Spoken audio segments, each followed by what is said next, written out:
What's poppin', everybody? Welcome to Floppy Drop. This is our episode covering the comics from Wednesday, May 21st, 2025, or as some of you like to call it, the Thursday Wednesday show.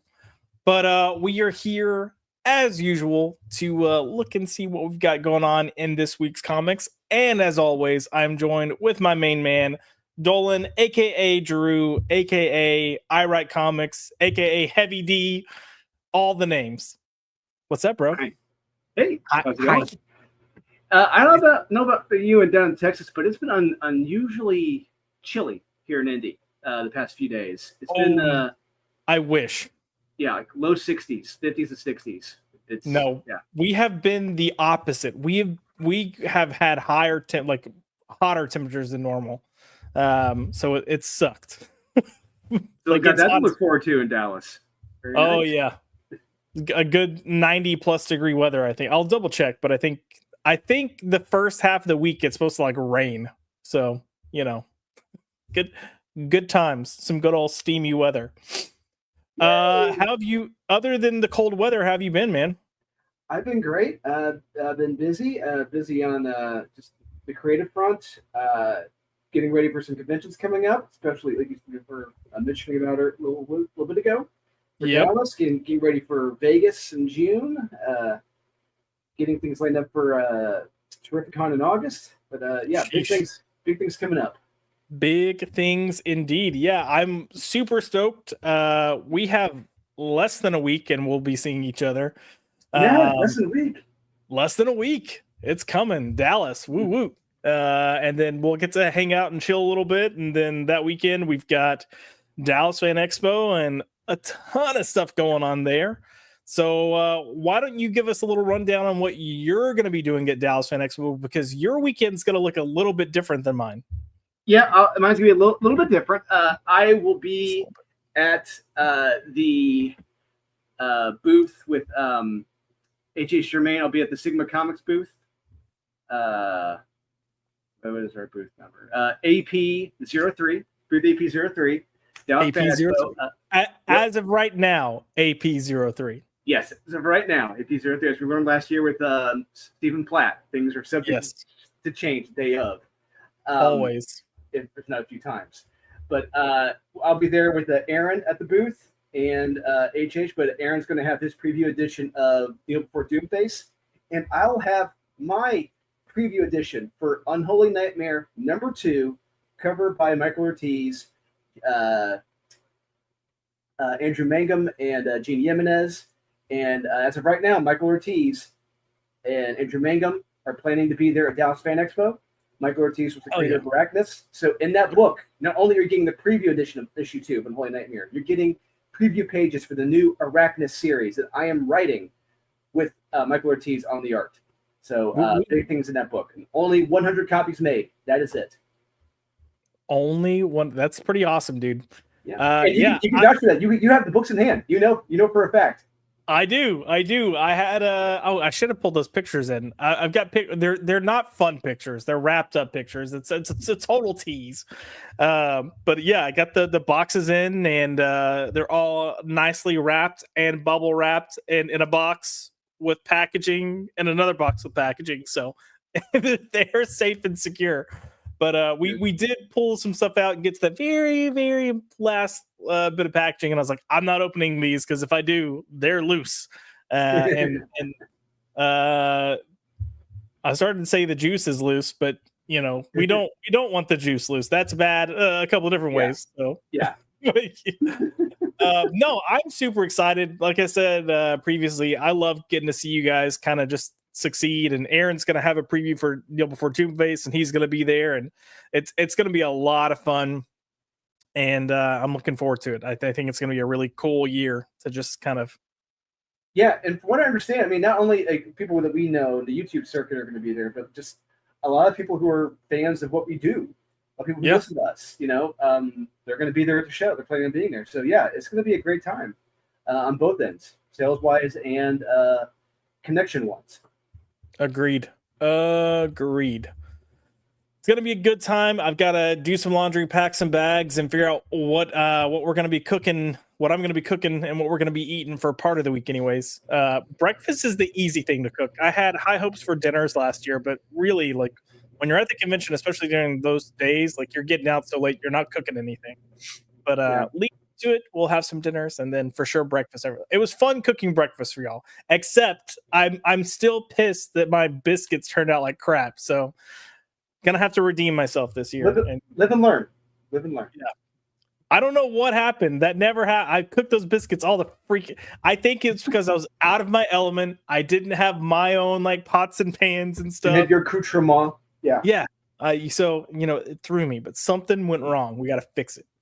But yeah, let's turn to the comments real quick and see who all we've got here, and say hello to them.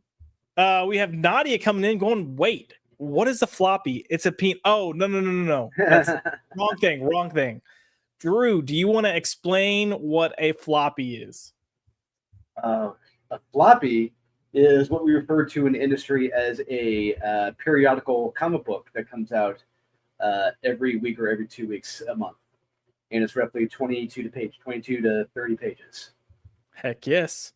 So the monthly issues of comics, those are nicknamed floppies. Yeah. But yeah, she's also coming in with the tism. Love that. And we have Matt in the house. He said, "Skirt, no Dallas meetup, but I'm still gonna be there around the 1st of June." Bro, that's like after the show. Man. I know. What do you mean? You're the 1st of June? Come on, bro. Yeah, come early. I was look, Mads, I was looking forward to accidentally watching Brokeback Mountain with you. Like, I don't know how it happened, but you mean the two guys up in the mountain? Are you talking about Lord of the Rings? What's that movie with the gay guys up in the mountain that the boys made us watch? Oh, Lord of the Rings? Yeah, that one. That was great. That clip made me laugh so hard. I was like, I love it. And I could actually picture people that I know saying that, having that conversation. So yeah, if you don't know the Mads Brokeback Mountain story, you just got to tune into Zach's channel from time to time because it gets brought up. I'm not gonna lie, I bring it up every freaking time. I love to give him crap about it, but it's a funny story. Speaking of Zach's, we have the man himself, the shoulders himself, coming in with Joshy. What's up, Zaxy? Zach's had a terrific stream last night they reviewed Glamour. Get ready for this, Drew. Glamour magazine's top 100 spy movies of all time. I can't begin to. What was like Mr. and Mrs. Smith #1? No, I can't remember what they had as #1. It was an interesting choice. But it was a fun list to go through. So we had a good laugh. I wasn't on the panel, but tuning in, I had a good laugh listening. And he had a great crew with him doing that. So who else do we have here? Nope. I'm not Jeffrey Dahmer. Sorry. It's that's not gonna happen. No, and then Nadia said he's not having Max, he's not having Five Guys. So yeah, not happening. Oh, Nadia's correcting us. She's not asking what a floppy is. She's asking what is floppy. Well, I think that's the after hours show. That's behind the paywall. that's the late night floppy drop. Yeah. The Skinamax floppy drop. But no, we've got a ton of books to cover tonight, so I don't really want to waste too much time getting into this because there were a lot of books that came out. Yes, there were.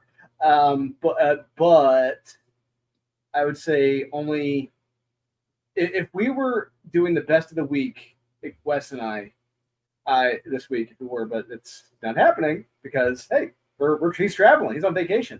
I would only probably recommend 3, maybe 4, but yeah, it was a very mid to weak week. Yeah, I unfortunately didn't get to read some of what I was thinking would be the better reads because I was trying to catch these #1s. And please tell me you read Spider-Man and Wolverine. Oh my God, trust me, we're gonna talk about it. We're gonna talk about it. I'm gonna start with. Oh, did you like it? I loved it. Oh, Jesus Christ. Okay. Well, look, we'll get there. I promise we'll get there. But I wanted to start with Superman Unlimited, if that's okay with you. Sure, man. God. Look, I felt like I read way more Marvel than DC, so I figured we'd just touch on DC real quick because it's it's Dan Slott's debut, man. Like, how can you not be excited? And surely, Dan has learned from his ways and would not dare focus on modern day isms that would to the point where it would take you completely out of the comic book. Oh, yeah, no, surely. Like, surely. No, I don't think that's the case. I think we're gonna get the modern deisms. We got his Superman Unlimited #1. It is Dan Slott's debut with DC Comics, writing Superman. He's got Raphael Albuquerque coming in on the art, which I don't know, man. This felt like very sloppy Raphael Albuquerque for me. I'm just gonna throw that out there. Very rushed, because Very rushed. Yeah, because he's also doing Huck right now, so he's doing 2 books. Yeah, right now. But and this, go ahead. No, I'm just gonna say, yeah, it's very rushed, sloppy, and it shows me that okay, he's got a lot on his plate. He's trying to get done quickly. Yeah, I went through reading this without paying attention to the credits, and then as I was reading it, I was like, "Dude, who is this crappy knockoff Albuquerque?" And then I scrolled back up, and I was like, "Oh, well, it's Albuquerque." Yeah, because when you get to some of these faces that he drew, it's rough, fucking terrible. Oh man, it's so bad. It is. It's not great. We'll look at some of it, but so this was the book I read a few issues last night, and then on my lunch break today, which I took like 3 hours later than I was supposed to, so it's already like hangry. But I sat down and I read the first panel, and then I text you guys, and I'm like, I've only read the first panel, and I hate this book.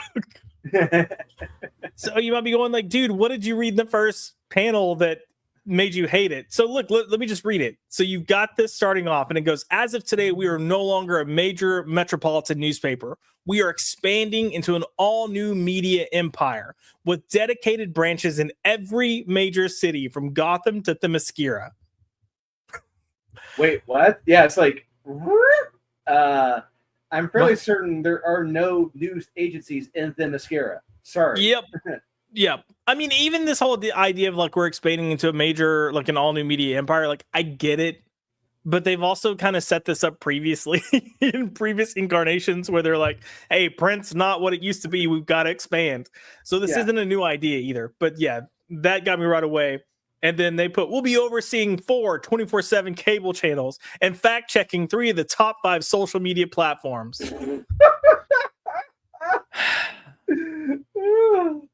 So, as Drew was saying...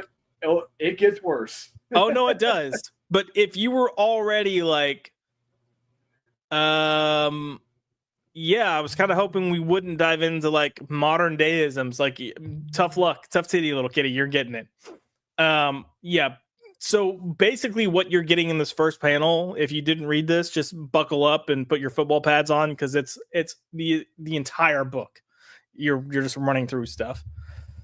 So we're getting introduced to Imani Edge, the divorced wife of a former media mogul, Morgan Edge. And she's kind of, I don't know, what do you want to call it? Coming in, but it's like, it's the same bullshit continued. You got this line here where she's like, some billionaire ex-wives fight malaria, others climate change. I see the greatest danger we are facing is misinformation. I had to stop right there at that word bubble, because I had to push it back and reflect on the fact that right now, I mean, it just takes you out of the book, completely takes you out, because right now in the United States, we are dealing with the fallout of arguably the biggest presidential cover-up in our lifetime. Mm-hmm. That was done by the media, the alleged fact checkers of the media. The biggest 3-letter networks, the fact checkers, and they covered this shit up. Yep. And now you're saying, oh, we're going to be facing misinformation. It's like, you are full of shit. Dan Slott, you are full of shit. These are jackasses who are the rules for thee, not for me. It's just, I know these people. We know these people in the media. These are the shitheads on CNN, MSNBC, ABC, CBS. These are all of them. And this completely takes you out. Why? What is so wrong with living in this fictional world, this fictional city, where you have a newspaper magazine that is newspaper producer that is doing fantastic, it's doing well. Why not just have that going on? Is that so hard to believe when you have a guy who puts on a suit and flies? I don't understand that. I don't either. I'm just honestly, I don't know what they're. I mean, I guess I know what they're going for here, but we do. We know, and he's full of shit because these all this shit he's talking about, all the people who are calling out misinformation have been called out in their bullshit, and it's just Dan Slott is just full of shit. This is bullshit. But Dan Slott also lives on Twitter, so I mean, very true. Yeah. But yeah, I'm gonna say this is also an example of where I was like, oh, this art is not good, and this is pretty much where I was like, who's the artist here? And I was like, it looks like a bad attempt at Raphael Albuquerque. But I mean, if you look at the face, and if you're familiar with Albuquerque's work, it just doesn't look like him. It looks the painted aspects, the coloring and stuff kind of looks like him, but the actual like aesthetic of the art does not look like it's from him. I feel like her face is weird. I kept looking at her hand and I was like, what the hell's wrong with her hand? Why is her pinky finger so long compared to these other fingers? Because if you straighten it out, it's going to be like the longest finger. What is she rubbing her hand on? Yeah. I don't know either. And then this looks like some Asian American who may or may not have a twinge of Down syndrome, Clark Kent. It just was not the best art. No, but Clark looks fucking terrible, and most of these characters look terrible. Jimmy's the only one that looks good. That's the only one that looks like a real Albuquerque face right there. Yeah. But yeah, so we've got the introduction. Lois is the editor-in-chief. We've got the whole like, even though I'm taking over and we're changing things, like we're still gonna focus on quality. Lois is gonna be calling the shots as the editor. Superman has to jump into action, and we get this like montage of various Superman scenes, which honestly were fine. And I didn't mind what he was trying to do, but it was too much. Well, not just that. This is a problem I had with the Thing issue this week, where you completely look past the action and just jump straight to the end. I'm like, no. I want to see the action. I want to see what happened here. You don't just fast forward it. No. How very dare you, sir? How dare you fast forward? How dare you?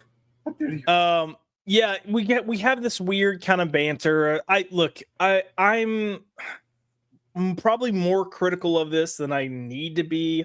I'm so sick of the cutesy banter. Okay. No, you have every right to be. We have every right to be after DC's initiative of bringing over Brian Michael Bendis from Marvel to here, and we saw how much of a dumpster fire that was.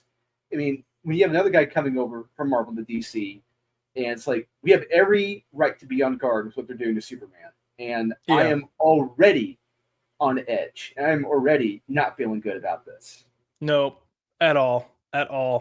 Again, more bad art. Like, I don't know how wide his hips are here, but bro's got some thunder thighs going on. It looks like he borrowed Kara's cape.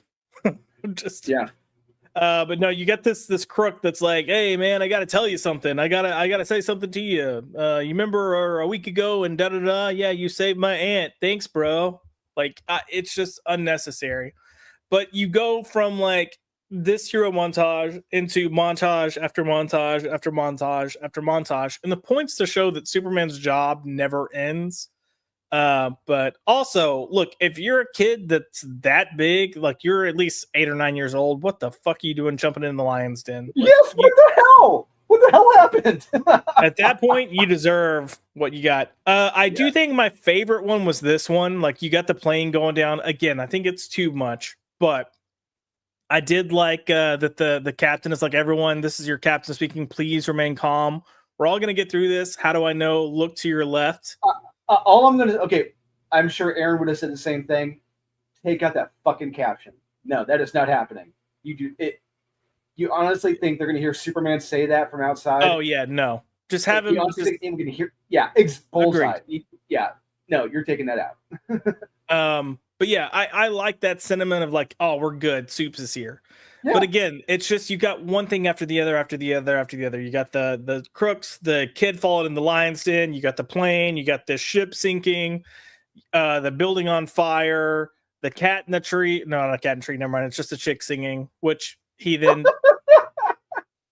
I was like, what the fuck are we doing here? Oh, so he believes in panhandling. Got it. Yeah. I mean, sure, just whatever, fine. And then it's like, oh, I hated this dialogue too. The Watchtower, the Justice League reaches out. They're like, Superman, we need you. And then he's like, yeah, what's going on? And they go, we're detecting an extinction level event. Like, all right, I'm over all of it. I'm over the cutesiness. I'm over everything being an extinction level event. I just can't. But it ends up being. I'm not gonna so, Jack, real quick, because we like this is a bad comic. Yeah. How much better would it have been? Because we know it's a kryptonite asteroid coming to Earth, right? Now, how much more fun and interesting would it have been if we see Superman trying to save these people, but we're picking up, oh, he's a little bit slower. He's not as strong. Like, he's not as on point as he normally is. And then we see it. Oh, yeah. Yeah, because you got, he finally kind of goes out to see what it is, and it looks like it's this asteroid. I don't understand how he figured it out, but he determines that it's this very specific type of metal. It's a type of metal that's not going to arrive here until the 31st century. How does he know that? Fuck if I know. I think Slott forgot that he is writing Superman and not Legion. Was Legion of Superheroes? Is that what I'm thinking of? Yeah. Wait, no, that was Bendis. Bendis did Legion of Superheroes. Yeah, but that's the future, right? With the 30%. Yeah. So I think he kind of thought he was doing that because how else is Superman going to know about a metal that's not discovered until the 31st? Like, it just doesn't make sense. Anyways, he's like, oh, this is a dense metal. I'm going to have to hit it as hard as I can to get it to bounce away. So he does, and then in doing so, discovers that it's just a very thin layer on the outside that was that metal, and it's actually a giant kryptonite meteor. This should have killed him instantly.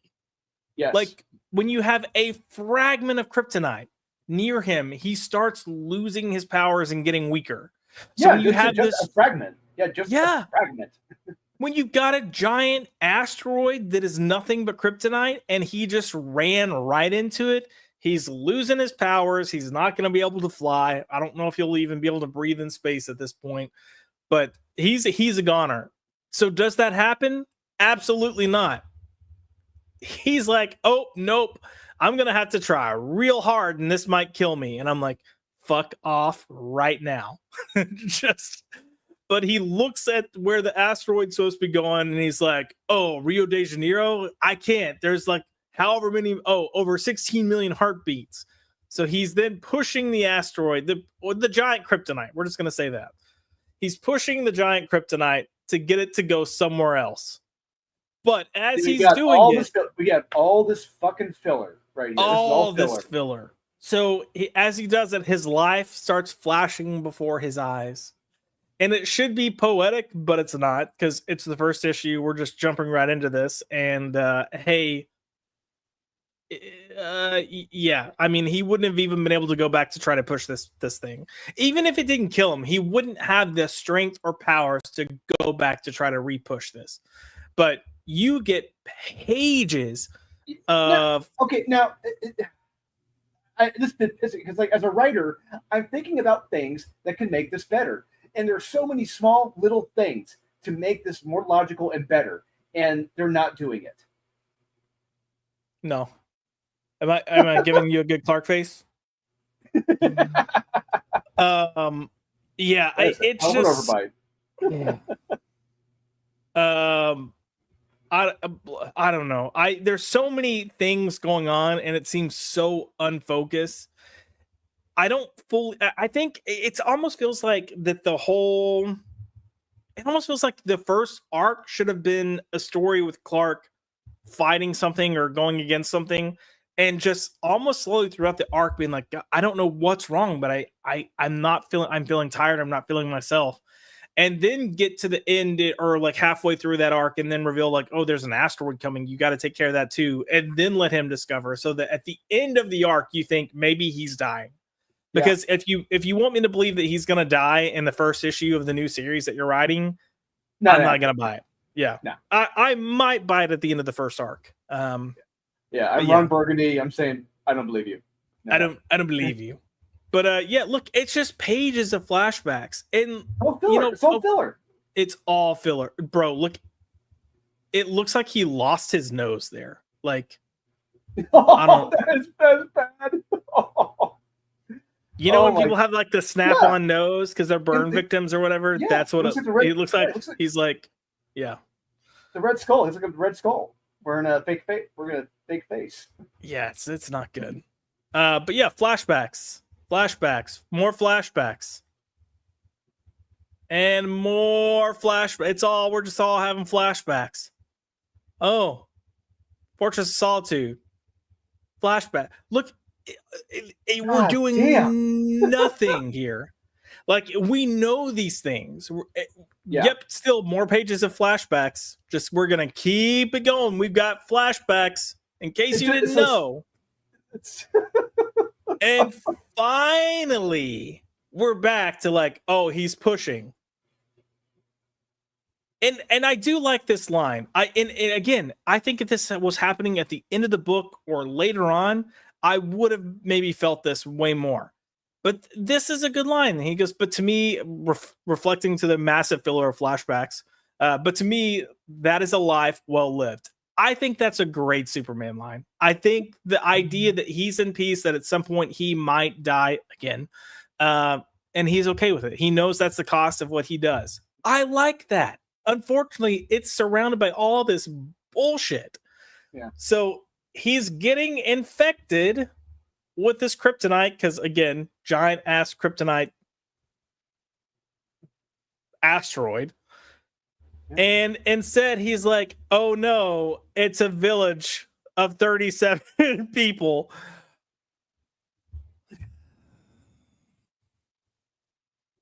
So what does he do, Drew? What does he do? He goes back to push the kryptonite asteroid. Because kryptonite doesn't bother him that much. It's not at all. It's just going to sting a little. It's going to sting a little. That's it. And then what else do we do, Drew? We go right back into fucking flashbacks. Oh my god. At this point, I was like, look, I was already hangry. Again, taking my lunch break 3 hours later than I was supposed to. And even then, because I'm trying to like be better, healthier. So my lunch was a freaking shake. So I'm not in a good mood. This is making it worse. I'm ready to just burn everything down around me. Because more flashbacks. Hey, did you know that Superman died? Yeah, hey, Superman died once. Doomsday killed him. And look, I have a pet peeve. Actually, I have a few pet peeves. Many pet peeves. But I have read Superman 75, God knows how many times, and overlooked every page so many times that when I see a jackass artist completely get the costume wrong during the fight. Oh yeah. And I'm just like, bullshit. No, you're taking those fucking sleeves off. That is looking like it's looking like a barely hanging on like a wife beater he's got on his shirt. And what's with the gold trim around the boots? He didn't have gold trim on the boots. But I'm sorry, pet peeves. I'm nitpicking. Yeah, no, I mean all fair pet peeves. Like if you're gonna recreate it. Don't get it right. But yeah, more flashbacks because it's not like this is a new title with a new issue and a new writer. Like he's just looking for key jangling brownie points here. This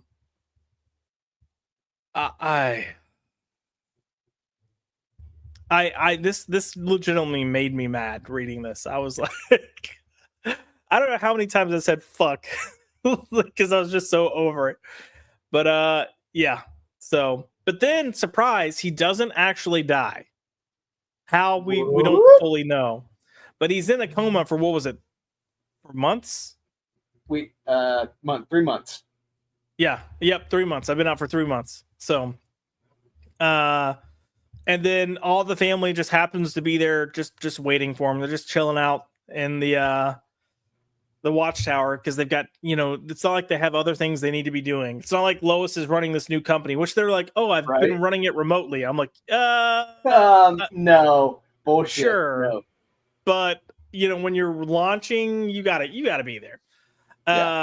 Yeah, so he's fine. He's okay. They've even had John Jones stepping in to kind of play him, like all teams on board. And what was it? So did they explain why anyone who has the powers equivalent to Superman couldn't handle that asteroid? Did they explain? They just said they said some of the other people were in like a different sector or something. I don't know. It was a throwaway line to try to excuse the fact that no one else could help, because you could have easily. You know what? You could have had him go up with Firestorm. Firestorm was protecting him. Firestorm has made himself like into an element to protect Superman, but he can only hold it for so long, and then it breaks, and then Superman, falls back to Earth. Or get a freaking Green Lantern. Yes, or Green. There are so many characters now that they've introduced.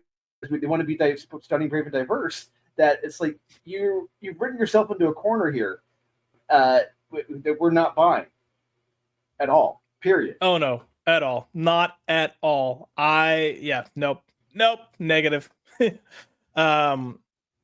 yeah, so you could have had a great look. We got a million Green Lanterns. You could have had one of them show up. There's plenty of people you could have gotten. They just got to tell the story. So, anyways, the new reality is there's kryptonite all over the place now. And it's causing some problems. And you got Superboy over here with a black eye, and Kara's kind of like, looks like she was in an abusive relationship and had to be told more than once. Again, bad faces. I like Albuquerque, man. You should have just said no to doing this. This does not do you any favors. No. And then Superman can apparently turn gold. Is he radiating energy? I don't know. Is he actually gold?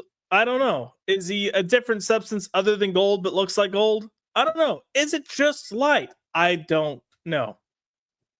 Because they don't tell us.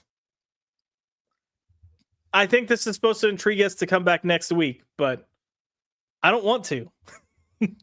No, I don't want. Yeah, you said I don't want to. I don't want to see where the story is going. It's just coming across as just incredibly stupid, lazy, incredibly lazy, just lazy. Yep. So we clearly need to make our decisions real quick on Drew. If you were picking this up, are you what kind of drop are you doing with this Floppy? Are you dropping it in the bag? Or are you dropping it in the trash bin? Oh, I'm dumping it in the trash bin. It's getting dumped. Yeah, I'm gonna be dumping that in the trash bin too. And honestly, it's not even just to throw it in the trash bin; it's the flush that shit down the toilet. So, why does somebody not know how to flush a toilet after they've had a shit? That's what I mean. Well, it was fucking one of yous. Disgusting. Yep, indeed. But I do feel like we can't just go with just our opinions on this. I feel like we need to look to all the eloquent, well-educated fans over on Legion of Comic Geeks. Don't you think so? Oh yeah, because they are the smartest bunch of comic reviewers on the planet. They know what they're talking about. No one matches them. Clearly, I mean, 4.1 rating. It's a very positive rating they gave this book. Like, these guys clearly know Superman when we don't. Good Lord, look at all the characters they had to list here. Yeah, and most of them are in there for just one scene. That is it. Yeah, like a panel, if that. I don't even remember seeing Parasite or Toyman. No, I don't. What the? Jesus of Nazareth? What? Wait a second. No. Wait. No. Where? No. Where did we see Jesus? Hold on. I'm going back to the comic right now. I'm pulling it back up. That has to be somebody just like fucking with this. That's hopefully someone with a sense of humor going like, they've got everyone, including Jesus. Yeah, that's got to be. What in the world? Okay, I'm going. We know Superman is like Jesus, and he died for our sins. He died for our sins. Let the Lord be your savior. Oh, there's Parasite. Okay, I see him now. Okay, I see Toyman now. Okay, fair, fine. Oh, Jesus was Doomsday. Okay, got it. Jesus was Doomsday? No, I'm kidding. Oh. Yeah, I think this is somebody pulling a prank because oh, the fisherman. Maybe Jesus is the fisherman. I don't know. Maybe Jesus, he's the fisher of men. I mean, yeah. Why not? I don't know. But that if that's someone trolling, you know what? I applaud you, good sir, because that is freaking hilarious. Yeah, well, it's got to be. Max is gonna love this. I know. Oh my gosh, I can't wait to point this out that they're. Yeah. Anyways, we're gonna go back to League of Comic Geeks because we need to look and see what people are saying about this book, and just find out how wrong we are. Yeah. Let's see. Some of these are actually lower star ratings. So okay, like all right, only 3.5 stars, 3 stars, 2 stars. Where are all these 5? Okay, here we go. There's 5. Okay. Tumblr. We've read Tumblr before, but he put absolutely fantastic story, a perfect jumping on book for anyone soups curious but daunted by 85 years. No, don't you dare. Oh, God. Dan Slott masterfully weaves in all the need to know highlight. Okay, I can see that, but you could have done it better than just like, remember this, remember this, remember this, remember this, remember this, remember this, remember this. I'm gonna take you back to the present day story. Just kidding. Remember this, remember this, remember this. Ooh, villains. Remember this. Ooh, heroes. Remember this. That's what this book was. It's Superman Unlimited Member Berries.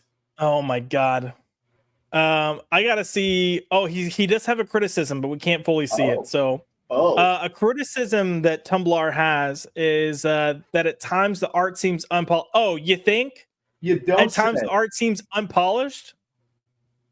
This cat, bro, it looks like he had to take a shit and just decided to do this issue from the toilet. But he still gives it 5 stars. This book was perfect for me, and I'll remember it for quite a while. Why? The characters are how I like them, and this story was solid. I would highly recommend this to friends. Well worth the cover price. God, we are easily entertained, appeased. I don't know what word I'm looking for right now because I'm so irritated by this. We all just love sitting in our little high chairs and having our art and stories being spoon-fed to us. Yeah. All right. So we also have another 5-star review here from Clayton. I loved this. I'm not going to complain that the first 12-ish pages were from the free comic book day issue here. Those pages themselves are so strong and Slott flexing his understanding of Superman as a character and what he stands for. Look, again, I didn't mind the montage of him saving all those people. It's just too much. The big thing I saw people complain about in this issue was the recap on Superman's entire life. But honestly, of course, it's all the stuff I know. I just adore Slott's voice for Clark here. Why? It's a synopsis. The dude wrote a synopsis of what happens in Superman the past roughly 85 plus years. That's it. That's all this is. It's not hard to write a synopsis, Drew. No, and Are you ready for what he says next? Oh, bring it on. I ended up crying a little as Superman reflects on his past, and it does reestablish some things that weren't too clear due to the New 52 Rebirth era kind of muddling Superboy and the Legion. Did you cry, Drew? Did you cry? No, and I was not confused about Wow. anything New 52 related. If this numbnuts realized that, oh yeah, New 52 has been kind of ridden off the map, like it never happened, then Yep. you realize, oh, okay, yeah, we're going back to the traditional continuity. Yeah. Yep. Because everything they showed here is all traditional pre-New 52 continuity. Mm-hmm. Everything. He does complain about the art here. Yeah, poor Raphael. Wait, another complaint I see is on the art, and I don't see any issue with the quality at all. Oh, whoa. Right. He follows up with Raphael Albuquerque's art feels so humble, soft, and fitting, especially for what this book's main setting will be, which is around Brazil, where he lives. Wait, what? This guy is delusional. Okay, I'm saying that as nicely as possible, but I don't know. I don't know. I'm very excited for what's set up here. This is a perfect book for anyone wanting to start reading Superman today. Okay. I didn't mean to go that far. If you're one of those few people who's been living in a cave for the last 50 years and you know nothing about Superman, then yes, here you go. Have fun. But I would never recommend this comic to anyone at all, ever. No. We do have All-Star Serena. I never doubted this for a second. I loved it. A fantastic opening. A fantastic opening to what should be a grand Superman tale. I'm fascinated to see where this goes, and I can't wait for more. Oh God. She adds that the art style is great. She also adds that Slott gets Superman. He really does. Oh wow. My God. I gotta see if there's any other brand. Nope, that just spoiler. Yeah, my only complaint is about the art. That seems to be coming up, but people are still giving it 5 stars despite the art being horrendous. Oh, here comes James. James says, "Oh wow, me, a non-DC fan, thought this was really good. I've known little to nothing about Superman. That's why you think it's good. And now I see why everyone was saying it's a good starting point for new readers. Definitely going to put this on my pickup list." I can see the jumping on aspect, and I can see if you've never read Superman thinking this is potentially good. Well, no, there's plenty of other shit that makes it bad outside of Superman. But real quick, Josh, I'm fairly certain they weren't in the comic, but I love how those 2 kids have been pretty much written out of the Superman stories currently. Oh yeah, they've disappeared. Hilarious. Yeah, it is hilarious. The twins are like nowhere to be found. I don't even know what happened to them. I don't either. I was talking to Joe Corallo like, God, I guess 2 to 3 weeks ago, and he brought that up. He's like, "Well, I mean, they pretty much written the twins out, so that's a plus." I was like, "Well." One more. We're gonna look at one more review here. We've got Ando with amazing start, genuinely fire. I forgot to mention this, but the art isn't as bad as people say. Majority of it was really good. There were just some parts that were badly drawn. 5 stars? Oh God, 5 stars. That's what that whole review is just retardation. So, I can't. That was Superman Unlimited #1. Oh man, let's see if there's anything in the comments over here, because God, it's so bad. Let's see. We do have Kaiser Jose in the house coming in with "What's up?" or "Good evening, nerds. What's up, brother? How are you?" And then he also followed up with, "Why isn't Superman going after the cartel? America's main problem. It is the cartel." No, what are you gonna do? No, they're innocent people. They're just here trying to make a life here. That's all this big misunderstanding. That's all. Who is this guy? My name is Jeff. It's El Jefe. Bravo Dave, what's up, dude? Nice to hear you. Put looked like Wonder Woman's boots. It did. Yeah. The gold trim did kind of look like Wonder Woman's boots. Yeah. Oh, I'm sorry. Gold Superman is Super Saiyan Soups. That's what it is. Yeah. And we have my Tism twin, my brother from another mother, Max, hopping in, all caps. Jesus. Say his name and he shall appear. Yep. The big key. Yeah, Max, I literally, I don't know if you saw, but we had to stop dead to go back when we're like, Jesus Christ of Nazareth. I was like, I missed that. And no, I just don't think it's in there. I hope that's just someone trolling, because if it is, chef's kiss. Yes. And Max put, I'm not gay no more. I am delivered. Jesus. And Bravo Dave says, can't criticize this book. Jesus is in it. That's true. And yeah, as far as, I don't know if this is about Dan Slott or the reviewers, but Kaiser Jose put soy milk does that to a man. Oh God, that was something. Not something good either, just something. I do want to stick to DC for a little bit since we're here. Did you happen to read Absolute Flash? Yeah, I did. I enjoyed it. I did too. So I'm going to pull it up. I still think this is probably the best Absolute book out right now. Yes, it is.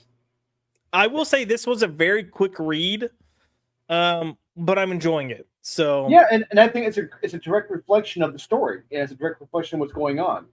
And yeah, it's character Wally West, experiencing these things very quickly, and he's trying to more or less trying to slow down eventually, but he's on the run, and much like him, we are on the run through the story. Yep. And he seems to be having some issues with space time, which we saw even in the first issue. There's weird kind of little cuts here and there where it's like, okay, where are we at exactly? What, like, where in time are we at? Yeah, I call them Dr. Manhattanisms. Yes. But yeah, some really interesting stuff. He's really trying to like come to terms with everything that's happened, what he's potentially done. And he's struggling. And I liked this bit that they're like, send the monkey after him. And when I saw this monkey, I thought it was Beast Boy. I'm not going to lie. Yeah, me too. And then they mentioned that it's Grodd. And I was like, what? Yeah, I remember the last panel of the second issue. You just see the eyes or whatever.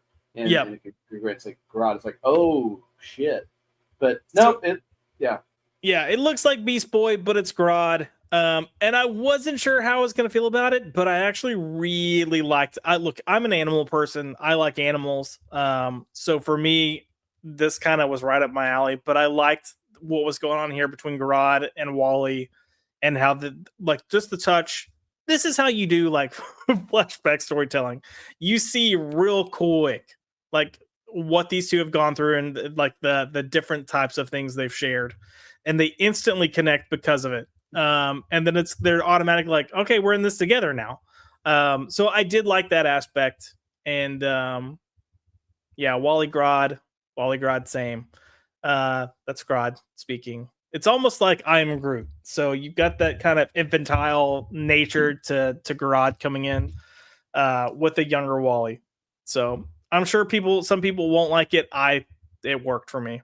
Yeah, it did. It's a whole new world, and I like this introduction of this new Gorilla Grodd, and I love what they're doing with the rogues here. And what's I haven't liked about some of the other Absolute books is that they're so different. Is that it's very jarring. You really trying to get a fix on who some of these characters are. But I do love here what Jeff Lemire has done in the Flash book. It's like, oh, we have our rogues. There they are. It's something I can relate to, something I know, and they're the same at the same time they aren't, and I dig that. Yep. I liked this. I really like this page here where Wally starts to kind of like lose grasp, and he's like really starting to struggle and control the Speed Force, and it's all kind of like leading him all over the place. And Grodd just walks up and he's like, Wally, no scared, and it's like he's just fixing his mind. I was like, oh dang, I like that. And then the rogues. You get the rogues coming in, and very much cold. Exactly. Fuck, the monkey's gone rogue. No, you don't say Captain Cold. Yeah. But yeah, I thought this. I like them. It's very clear who they are. They feel very on point, just a little different. You get your nice slant, as opposed to like not even feeling like the same character. So Yeah. But yeah, fun, quick paced story. Jeff Lemire, I think, is doing a great job with this. I think this for me is the best absolute book. It's doing wild and crazy things without being so wild and crazy that you're like, what are we doing here? So Yeah. good stuff. Good stuff. And looking forward to more. So I would say if I'm gonna rate that, I would say I think I'm gonna drop it in the bag. What about you, bro? Drew? Oh, yeah, I'm back. Okay. Yeah, I would pick this up, drop it in the bag. For sure. I agree. Drop it in the bag. So we'll go with I want that. Yep. I want that. Let's move on. Did you happen to read Wonder Woman?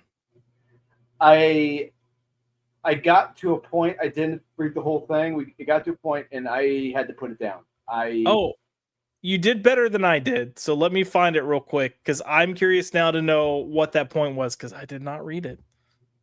It got to a point where she was with a blacksmith, or and I forget what she did. She like attacked the blacksmith or like killed the blacksmith or something, and I was just like, no, this is wrong on every single level. I mean that is the trend of Tom King's Wonder Woman. So I can't say I'm shocked, but oh, it's different art. Oh, it's what's his name? The French guy.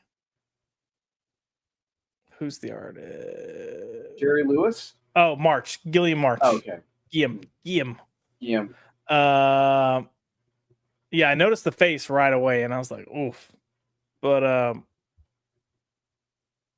man, they're Tom King's Tom King in it already. This feels really weird. Yeah, then we got the blacksmith. Yeah, look at this. Just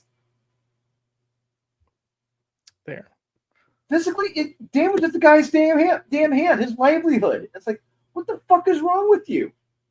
Just because he wasn't paying attention to you, it's wrong on so many levels that I had to put it down. Got to that point. I'm like, I'm done. Yeah, that is not Wonder Woman. Nope, at all. I usually don't mind Guillaume March's art. I actually like him as an artist, but I feel like it's the colors more than anything. Well, that and really the dipshit Tom King's making him do 9 panels, and Guillaume March is not a 9-panel guy. No, he's not. He's not actually. That's a very good point. Oh God, and I'm so sick of this whole Bruce and Selena thing. Bruce and Selena, I 9 panels. I fucking stop this shit. You're not Alan Moore. Give it up. You'll never be Alan Moore. Fuck off. Yeah, it's a whole lot of oh, she's smashing stuff because she's angry. Rawr, rawr. Yeah, I don't know. Time of the month. Shit. I didn't read this. I'm glad I didn't read this. Look, there's a huge campaign to get Tom King removed from Wonder Woman. I think he's got more people mad at him with his Wonder Woman than he had mad at him with his Batman, which is saying a lot. Yeah, or Wally West. It's just like it's all these compounding angers from the fan bases, and there's nothing like so many panels are like not even torso. It just no, and you have a great artist like Guillaume March, and you're restricting him to 9 fucking panels. Do you really need 9 panels to do this on every fucking page? No, you don't. Yeah, no. Yeah, nope. Glad I did not read that. Did you read New Gods? Yes, I did.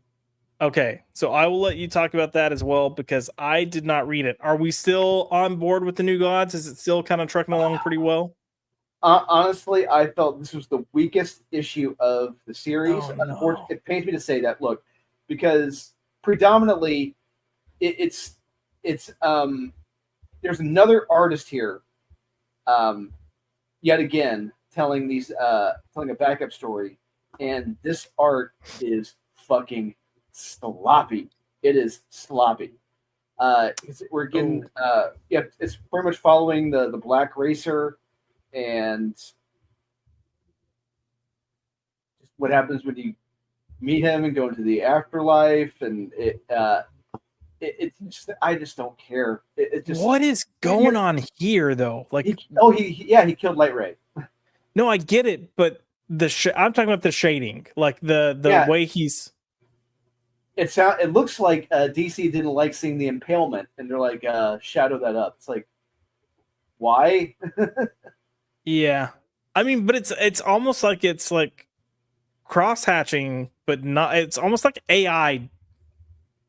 It's like a retarded AI tried to cross hatch. Oh no, you want to talk about retarded art? Keep scrolling down. No, You're gonna see I'm some scared. retarded. Nope, keep going. Here we go. Okay. Oh. This is most of the book. Okay. Right here. I mean, watercolors. I get it. But the other problem is, Josh, is that we've deviated from the main story. He's not telling the main story. Is this the guy that's with him on his indie books? Like Rare Flavors? I think it might be. Maybe. Yep, Andrade. Felipe Andrade. It's the same artist that did the Mini Deaths of Layla Starr and Rare Flavors, which I, like, fine for what they are, but he does not belong.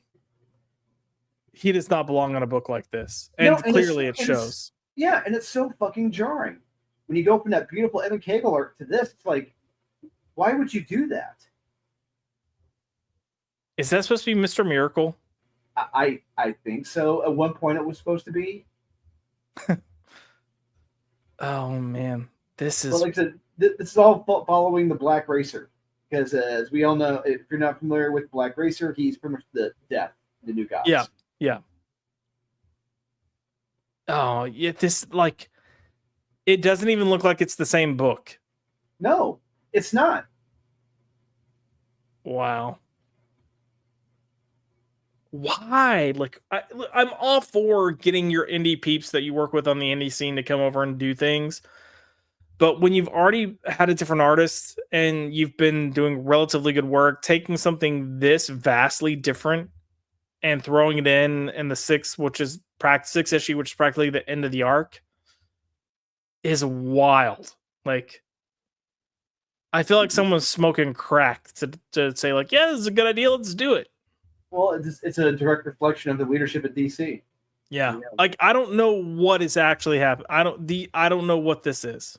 No, this is supposed. It's supposed to be the afterlife with Black Racer. This is what the afterlife looks like, apparently. Okay.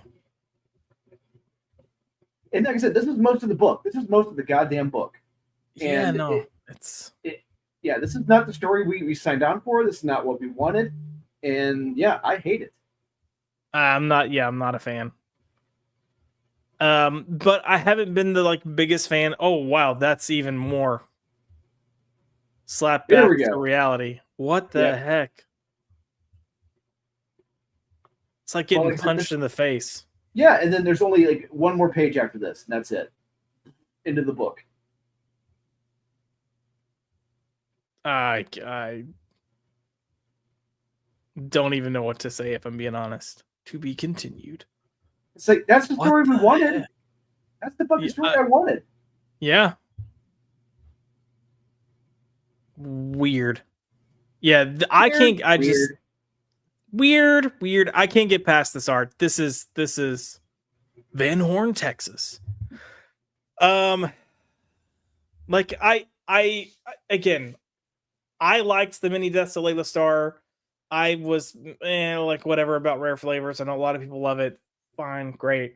But I was fine with the art in those books because they were like slice of life type stories. They were meant to be artsy fartsy.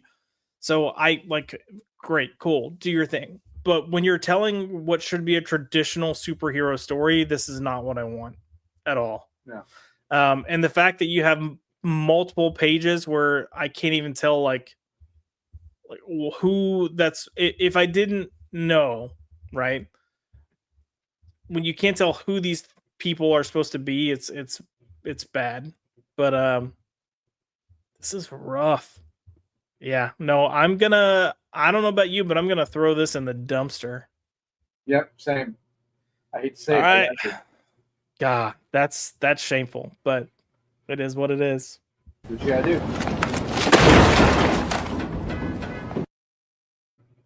Exactly. We've been praising this book for not like jumping the shark this entire time. We're like, he's actually doing it. He's like 6 issues. Like, just kidding. This is what we call padding. What? Let's turn to the I comments guess real so. quick. We do have Capital Video coming in, and he put King should never be on a superhero ongoing. I completely agree with you. So, Yep, doing his own thing at Image or wherever else. yep. And then Salty put toddlers draw better in their feces than this guy. Yeah, I don't know what this was. And he also put Cheeto Superman. Okay, yeah, but not the best at all. Should we? Are there any other DC books that you read, or should we hop over to Marvel? Let me go back through here, make sure there was nothing that was too dazzling or terrible.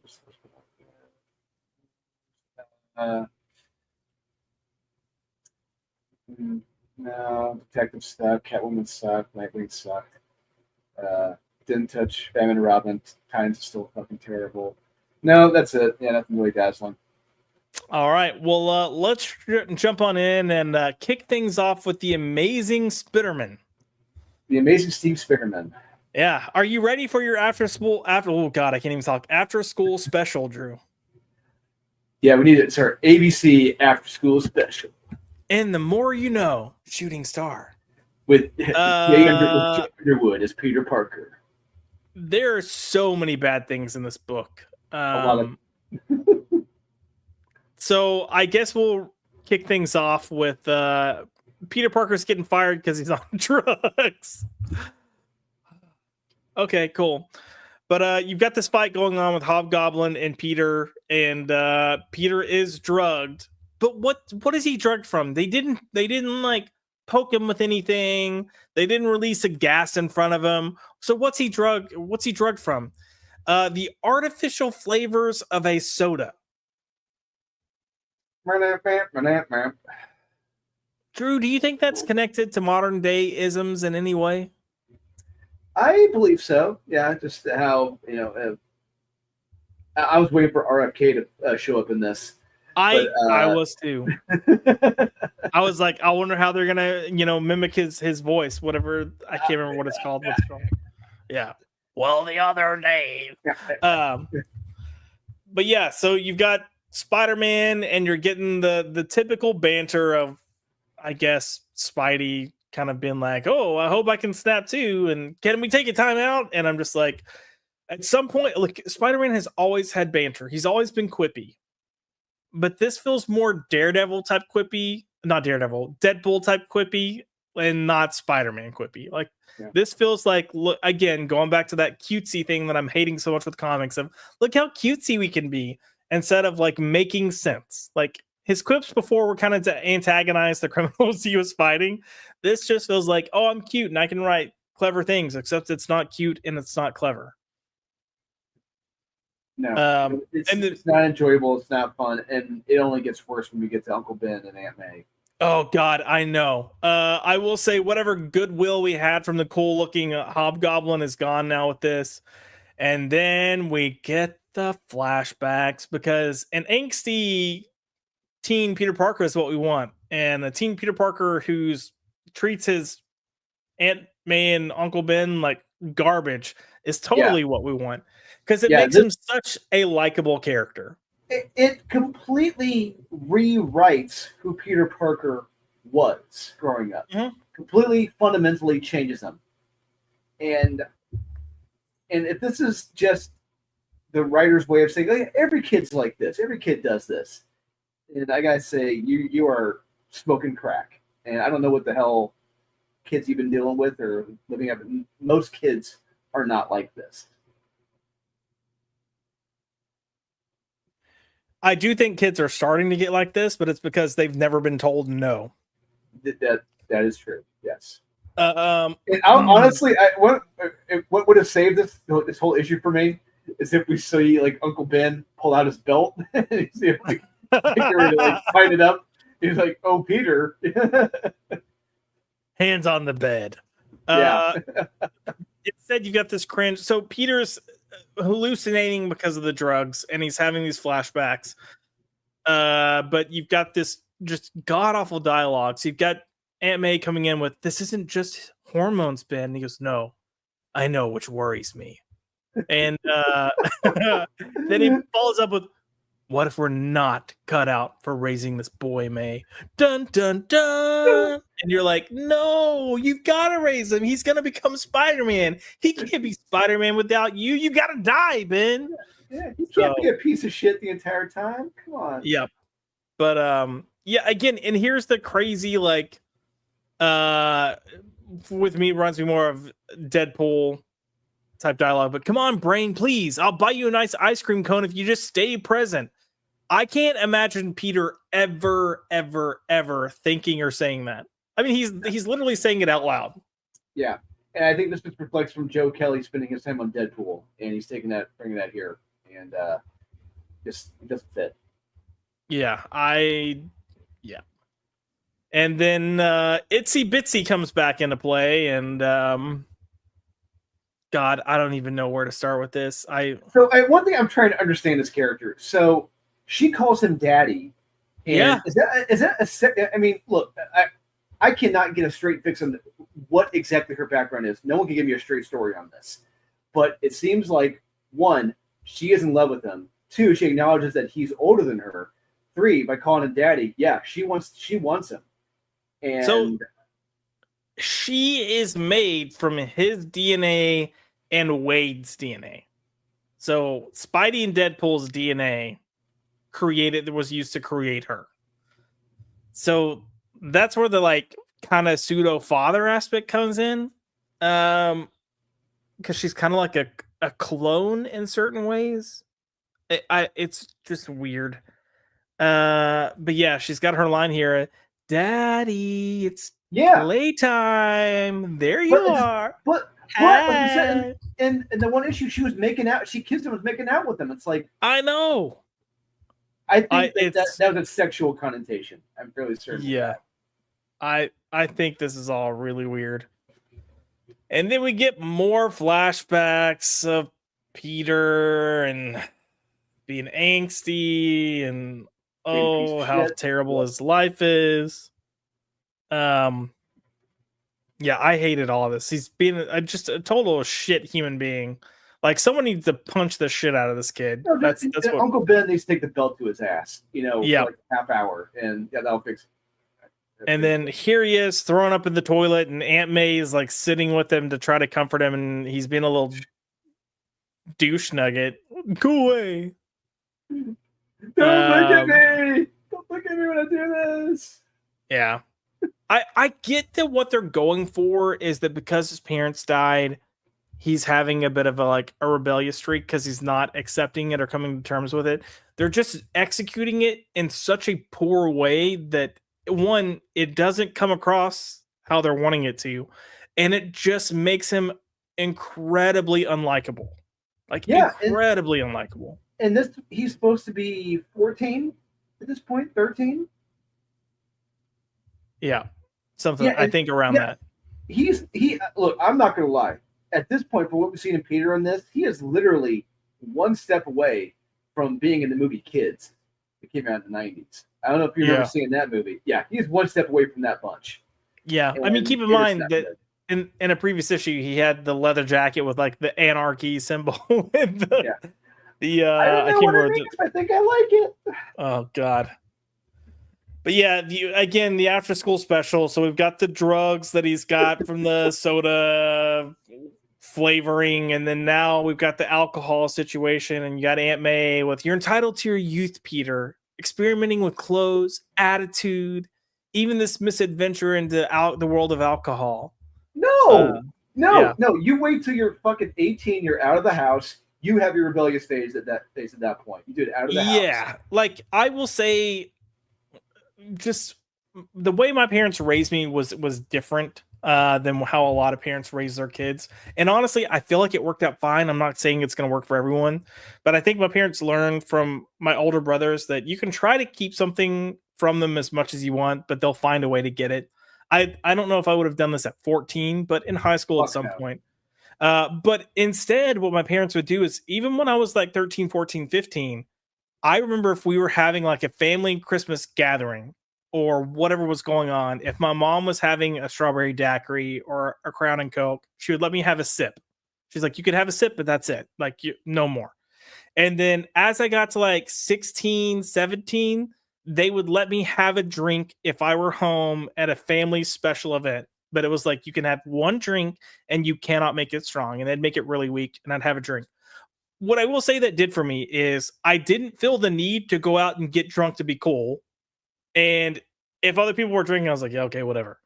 So I think different strokes for different folks, but this is just weird. This whole like, yeah, you have a right to go experiment and get shit faced at 14. Like, my dad was pretty much the type that was like, hey, we're going to give you freedom as long as you give us a reason not to take that freedom away from you. So if we're giving you freedom and you decide you're going to go party and you're underage and do that, guess what? You're on a short leash after that. So they kind of like gave me the option. Like, if you want to act like an adult will treat you like an adult, but you have to act like an adult. So, oh, there's the anarchy jacket. Oh gosh, I don't know, man. It's A for Avengers. Come on. hey, it's A for Avengers. Shut the fuck up. Yeah, this went on way too long, and it comes. Yes. I did like this moment with Aunt May saying, "We're gonna love you whether or not you let us. We're gonna love you, come what may." Like that's a fine line, but she shouldn't have to say that. Like, if this were Peter that we're worried about not wanting to get close because he's worried he's going to lose someone close to him again, and had she done something along the lines of like, look, your life is about losing people, but it's also about gaining. Part of the beauty of life is the relationships that you gain. I'm trying to think of what Andrew Garfield said on that one talk show when he talked about losing his mom. Like, grief is the unshared love, the love that's still inside of me. That's what grief is. Like, if you'd done something like that, it would have been gay, but it would have been better than this. Like, it's okay, Anarchy Pete. We're gonna love you even if you burn our house down. So, but yeah, great, he's having great this parenting. Let's see what happens next.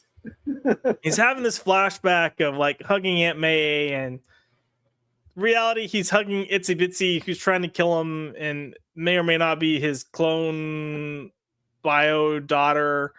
Girlfriend. And she's freaking out because he's saying, I love you. I don't want to lose you. I love you. Please don't hate me. Like, she's like, oh, do I want to go down on him now? Do I do it now? And oh god, yeah. Oh, here we go. He's like, sorry. Whoa. Can we call a timeout, please, bro? Yeah. And then she yells, "Why would you do that?" So I guess it's the hug. I guess the hug got her. Maybe she needs love. Zone. Maybe. Yeah, Susie friend zoned her. Yeah, that's what happened. Wow. So, from making out to her wanting to do the hanky panky with him and making out with him to being, typical woman. We go from one issue where she's wanting to make out and ride that disco stick, and now she's pissed that he hugged her. Like, what are we doing? Come on, ladies. It reminds me of what's her face from 21 Jump Street, the teacher with what's his name? They're at the prom. She's like, you shouldn't be here. I fucking hate you. Stay. I love you. No, I hate you. Get out of here. Oh, God, get out of here. Yeah, he's just like, what is going on? I don't get it. So yeah, I guess I can't remember who this is that's calling in, but someone's found a cure for the drug soda bullshit. But it looks like Hobgoblin's on his way to kill whoever that is. I don't know. Hobgoblin's also supposed to be killing Itsy Bitsy if she doesn't kill Spider-Man, so we'll see if that actually happens. Him killing Itsy Bitsy, not Itsy Bitsy killing Spider-Man. We know she's not going to kill Spider-Man, so. Yeah. So Drewski, what are you gonna give this? I got to give it toss in the dumpster. This is not worth reading. I mean, don't get me wrong. Pepe Larraz, his art is great in this, Yeah. but the story sucks. Yeah. I hate the story. It's not good. I'm gonna go with you, and we're gonna go throw it in the dumpster.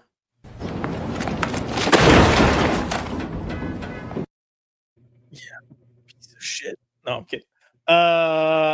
Should we go and see what our fine folks over at League of Comic Geeks think about this great after school special teaching kids not to do drugs? Yes, please. I got to hear what the kids are saying. What the kids on the street. Well, giving this a positive outlook. They've got a 4.1 for it, so they have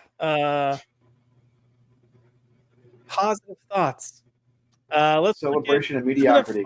This isn't a 5-star; it's a 4.5. But we'll go ahead and see what Lord Memmius has to say. Dang, just a fantastic issue, or would that be an amazing issue? Wink, wink, nudge, nudge. Oh, amazing! Do you get it, Drew? Do you get it? Amazing. Okay, you piece of shit. I want to punch this guy in the face. Oh yeah. Okay, you think you're punny, don't you? Well, anyways, let's talk about it. Picking up right where the last issue left off, we have Spidey fighting with Hobgoblin, and the art is phenomenal. I will agree. We said it. Loraz's art is good here. Let me pull. Oh, this is a little bit longer. We'll probably just hit some highlights. Jesus. Oh, this is really. Oh, okay. Well, you know what? No, we're not reading that. It's like one of those douchers on Yelp. You know, writing it a long shit. It's like, God, just tell me if it feels good or not. Bro, it's League of Comics Geeks, man. Like we don't need that much of a review. Go back, dang it. Hello. Okay, there we go. Let's see if we can find another 5-star because that was way too. I'm not about to read that whole thing. 5-star. No. Well, Pencil Man's got 4.5, and he did put the series seems to be a love it or hate it so far. He's loving it. The art is spectacular. Agreed. The writing is emotional. I wouldn't say it's emotional. I'd say it's melodramatic, but I wouldn't say it's emotional. Sure. And he's like, sure, not a ton, all caps, happens here, but at the same time, a lot happened. Not really, bro. Oh. Like, I mean, story progression wise, we could have roughly had this in like 4 to 5 pages. Because you could have knocked out this entire the whole flashback with him and Aunt May and Uncle Ben. You honestly could have just condensed to a single page, if not 2, and it would have been just as effective. He put, maybe I never pictured Peter as a rebellious teen, but I can see it now. Nope. Stop. No. Go to jail. Do not collect go. Do not pass $200 or do not collect $200. Just go to jail. Yeah. And maybe I'd have preferred a more straightforward plot to start the run, but a drug Peter Parker dealing with demons of nope. I don't want drug Peter Parker. I don't want him fighting with his personal demons. We've gotten so much shit Peter Parker lately that I just want something normal temporarily, at least for one arc. Andrew 335 put, this issue was so freaking good. I know some people have an issue with the young Peter flashbacks, but honestly, it's amazing. I don't think we've ever seen a take on Peter's youth like this. No, bro, because it sucks. That's why. Oh, man. I know some people will have been like, oh, Pete wouldn't do that.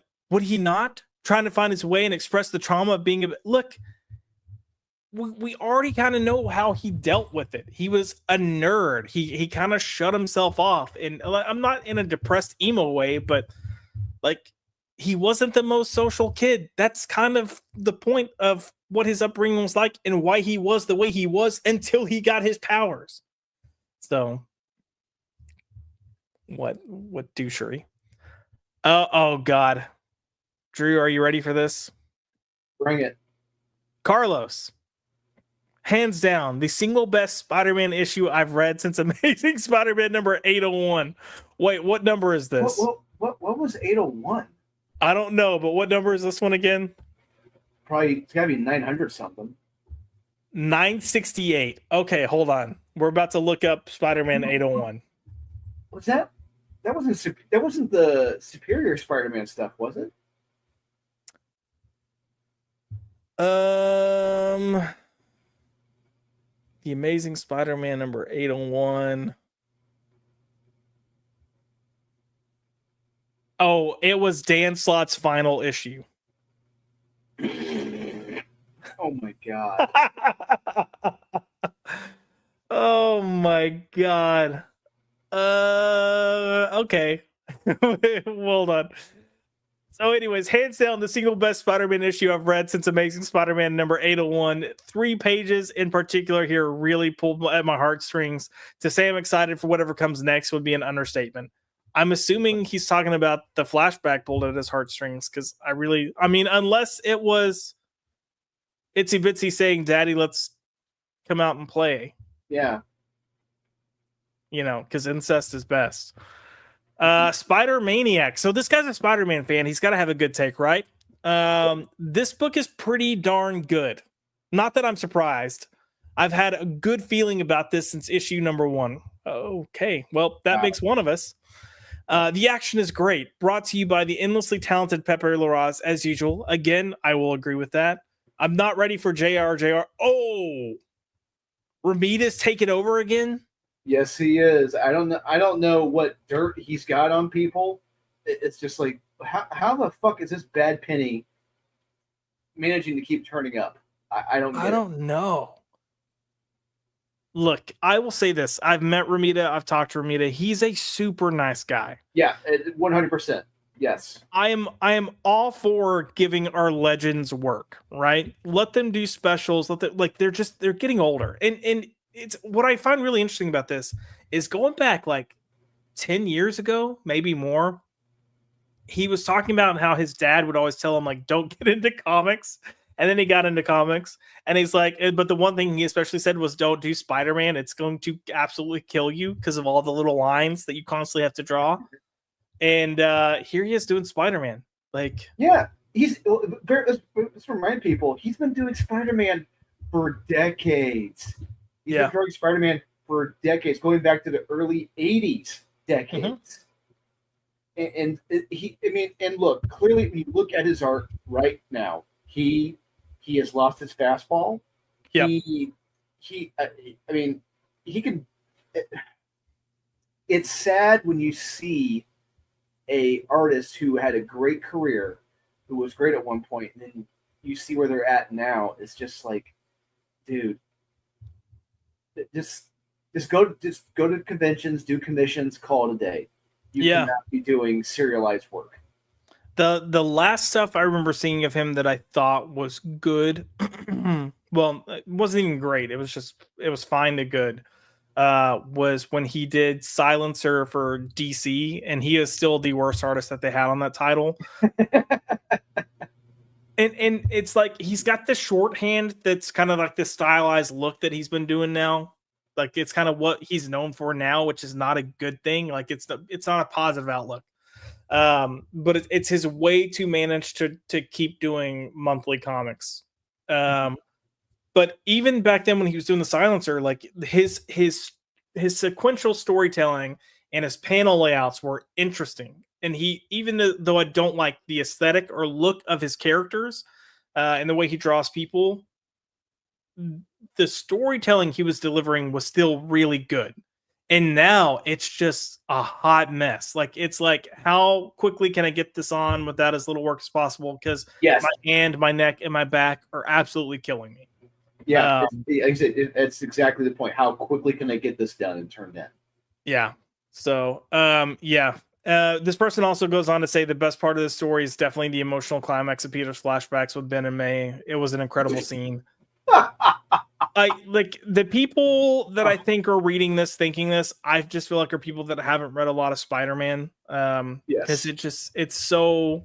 And look, again, if you like something, by all means, I'm happy that you like it. And I get that everyone, especially the comics, they're going to start somewhere. You're not going to, we don't want to be those guys that are like, oh, fuck you, you like this? I get, especially if you're starting somewhere, I understand. There are things that when I read of a character for the first time, I was like, oh, I love this. And then I went and looked for other things. And then as I started reading the stuff that came before it, I realized real quick that I did like that. However, now that I'm reading the history, that is so not the same character. Like, this is completely different. Exactly. And, I have some of the essential editions. I have Essential Amazing Spider-Man volumes 10 and 11, which has predominantly a lot of JR art, ironically enough, back when he was good. And those stories were really good. And for anyone to say that this is amazing, and it clearly tells me, okay, you have never read Kraven's Last Hunt. You never read Nothing Can Stop the Juggernaut. You never read the Hobgoblin Saga.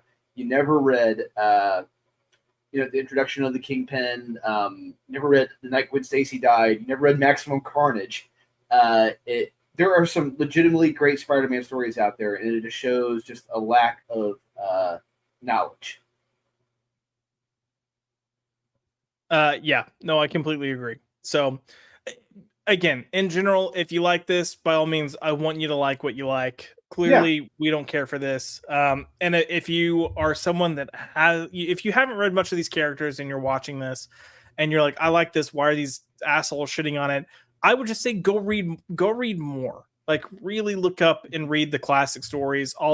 Anything that's deemed a classic, go read it, and you'll understand where some of our disparities coming in. But this was not my thing. You did mention Spidey, though, and we had another Spider-Man book come out this week, and it was Spider-Man and Wolverine. Oh, we're gonna have a fun discussion about this. Oh God, because you liked it and I hated it. And look, one of the big reasons, I am a big Carrie Andrews fan. I love this guy. I love his art. He is what comic books need. He is what Marvel Comics needs. He is the artist that Joe Quesada hates. Artists like this. Which is on the record. Rob Liefeld is on the record saying Joe Quesada told artists to do not draw like this. Yeah. And this is what we need. And he gives me what I want. This story? Early on, I do have a problem with this early on in the story. Really? Because I was going to say I didn't mind it as much early on in the store. Okay. And look, I get that this is what you like, Carrie Andrews. I am not the biggest Carrie Andrews fan. I don't know. I've never clicked with his artwork. Really? I can respect it. Okay, so what is it about his art that you're not? I feel like his art is sloppy, and there for me there are pages in this book where I feel like he's highly inconsistent. So, especially towards the end. Okay, excuse me. You have to show me which pages you're talking about. Oh yeah, for me there are pages where like they just look like blobs. I love this page. Is fucking awesome. I love this page. Hey, I really enjoyed these opening pages. Like, I was 100% on board. Wolverine coming in, slashing up these shit. Why can't I think? Hydra. Lackeys, goons, android things. Even you've got Bill, the spy guy, coming in and kind of touching on the history. Like, I was like, all right, I'm on board. You got the Jonah Hex thing kind of going on here, but whatever. I'm on board with this. And this idea that, hey, there's something kind of somewhat connected to your past that's kind of getting loose, and with S.H.I.E.L.D. falling, no one's protecting all these secrets of the agents, what they did, the missions they were on. Like, I'm 100% on board with all of that. Like, I was like, you know what? I'm sold. We're only a few pages in. I'm sold. I liked this and didn't like this art wise. Like, I loved having Wolverine's face here, but then also having two other images of Wolverine caked on to that just didn't. I will say a layout like that is not a really good Carrie Andrews layout. Those are layouts. No, I'll agree with you there. I thought it was I wish it could have been done just a little bit differently, and it would have been. Yeah, it's a layout I could see Clay Mooneyham nailing, or Sean Gordon Murphy, or someone else, but like it's not a Carrie Andrews layout. Yeah. But Logan gets some files. He sees some things here that ought to clearly click. That's going to get him on board, and cool, great, we're off to the races. Okay, so real quick, when I said early on, it was none of these pages. It's when we get to Peter, that's where I had my problem. Okay, same. Did you connect with who this was in these pictures? No. I think it's the people that are at the very end of the issue. But and like the video footage at the end of yeah. I'm just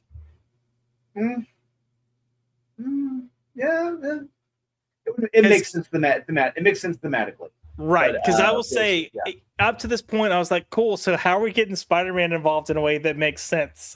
And I'm going to be honest, I still didn't fully understand until just now while going through these pages.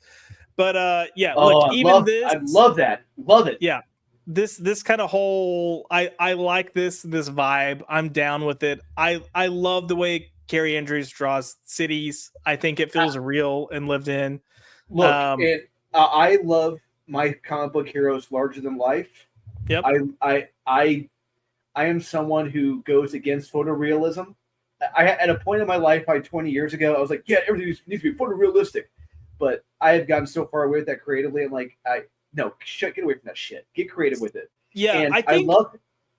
Go ahead. I love anyone who's able to emulate a Todd McFarlane because and it brings energy. It brings a cool, kick-ass style, and that's what Spider-Man needs. And I agree with you 100% there. I've also there was a point in time where I was like, oh no, it's got to be like as close to realistic as possible. And I still like hyper detailed art, but I do think there are times where if you get too realistic, you get too much of an uncanny valley. Yes.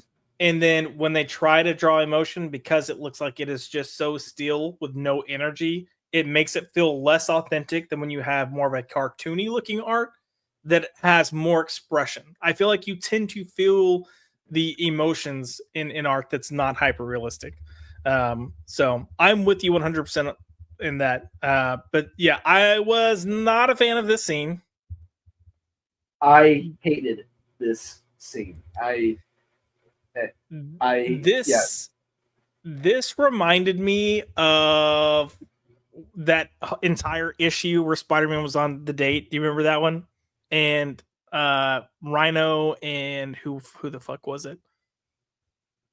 Was like rampaging through the city and like messed up his date. And then he was like, could you not, guys? I'm on a date. And then they stopped and then they were on like Tinder at the end. This gave me flashbacks of that issue. And I wanted to throw this away right immediately at this point, but I was like, no, I'll keep reading. So like the first few pages. I will also say, how far, like when did this whole your parents were spies thing start? I think that started in the 1990s. I think that's when it officially started, like early 90s. I think it was around Maximum Carnage time frame when that came out. How do you feel about that? I don't mind it because it's been established for decade, like over 30 some odd years. Yeah, that they were spies, and it's like, okay, they were spies, great, but we never really knew what kind of spies they were. Like I always figured them as kind of this like intel, just spies behind enemy lines. Yeah, but nothing like a James Bond, Mr. and Mrs. Smith shit. Right. Which is what they're kind of showing there, but yeah, I have no problem with it because it's been established that they were spies. I mean, that's fair. I guess I'm the type, and we see this in a lot of issues this week where there's a lot of not throwbacks, but like a trend we see here is like, oh, how can we show how these people were connected in the past to try to make it even more dramatic? And I'm so sick of that trope. And we do get it in this issue to an even greater extent. We'll talk about it when we get to the end. Yeah, but like I feel like it just makes the world smaller. But beyond that, just specifically for the Parkers, I'm okay if they're just I would have been okay. Go ahead. It's a lot like the Marvel Universe when you realize, oh, Tony Stark is responsible for every fucking villain. Yeah, in the Marvel Cinematic Universe. I'm gonna get to that when we get there, but 100%, this is not the only book that's guilty of trying to be the MCU by any means. But no, part of me just wishes the Parkers were just a normal family. Like, why can't they have just been a normal family? They don't need a tragic death. Like, the tragedy for Peter should have just been the loss of your parents. Great, but Uncle Ben should have been the actual tragic loss. Like, for me, that's all he really needs. Like, I get losing your parents is tragic in and of itself, but it didn't need to be a tragedy in how it happened. Anyway, that's just my thoughts. I know people might disagree with me. We still have more weird flirting here with the cutesy banter. I'm not a fan of the cutesy banter. If it were once in a blue moon that we saw it, I would say great, but we get it every issue for more than a page. I don't get it. No one talks like this. No one does this shit. It just drives me crazy. But I do love that Logan's like, I'm not having any of this. Get on the bike. We need to go somewhere. So they do start their adventures. Logan kind of fills them in. I look, that part with that last couple panels with the girl, quote unquote girlfriend, not girlfriend. This just makes Peter Parker the biggest piece of shit, dating wise. It's like, why, as a woman if you had any self respect, why would you give this dickhead the time of day? Yeah.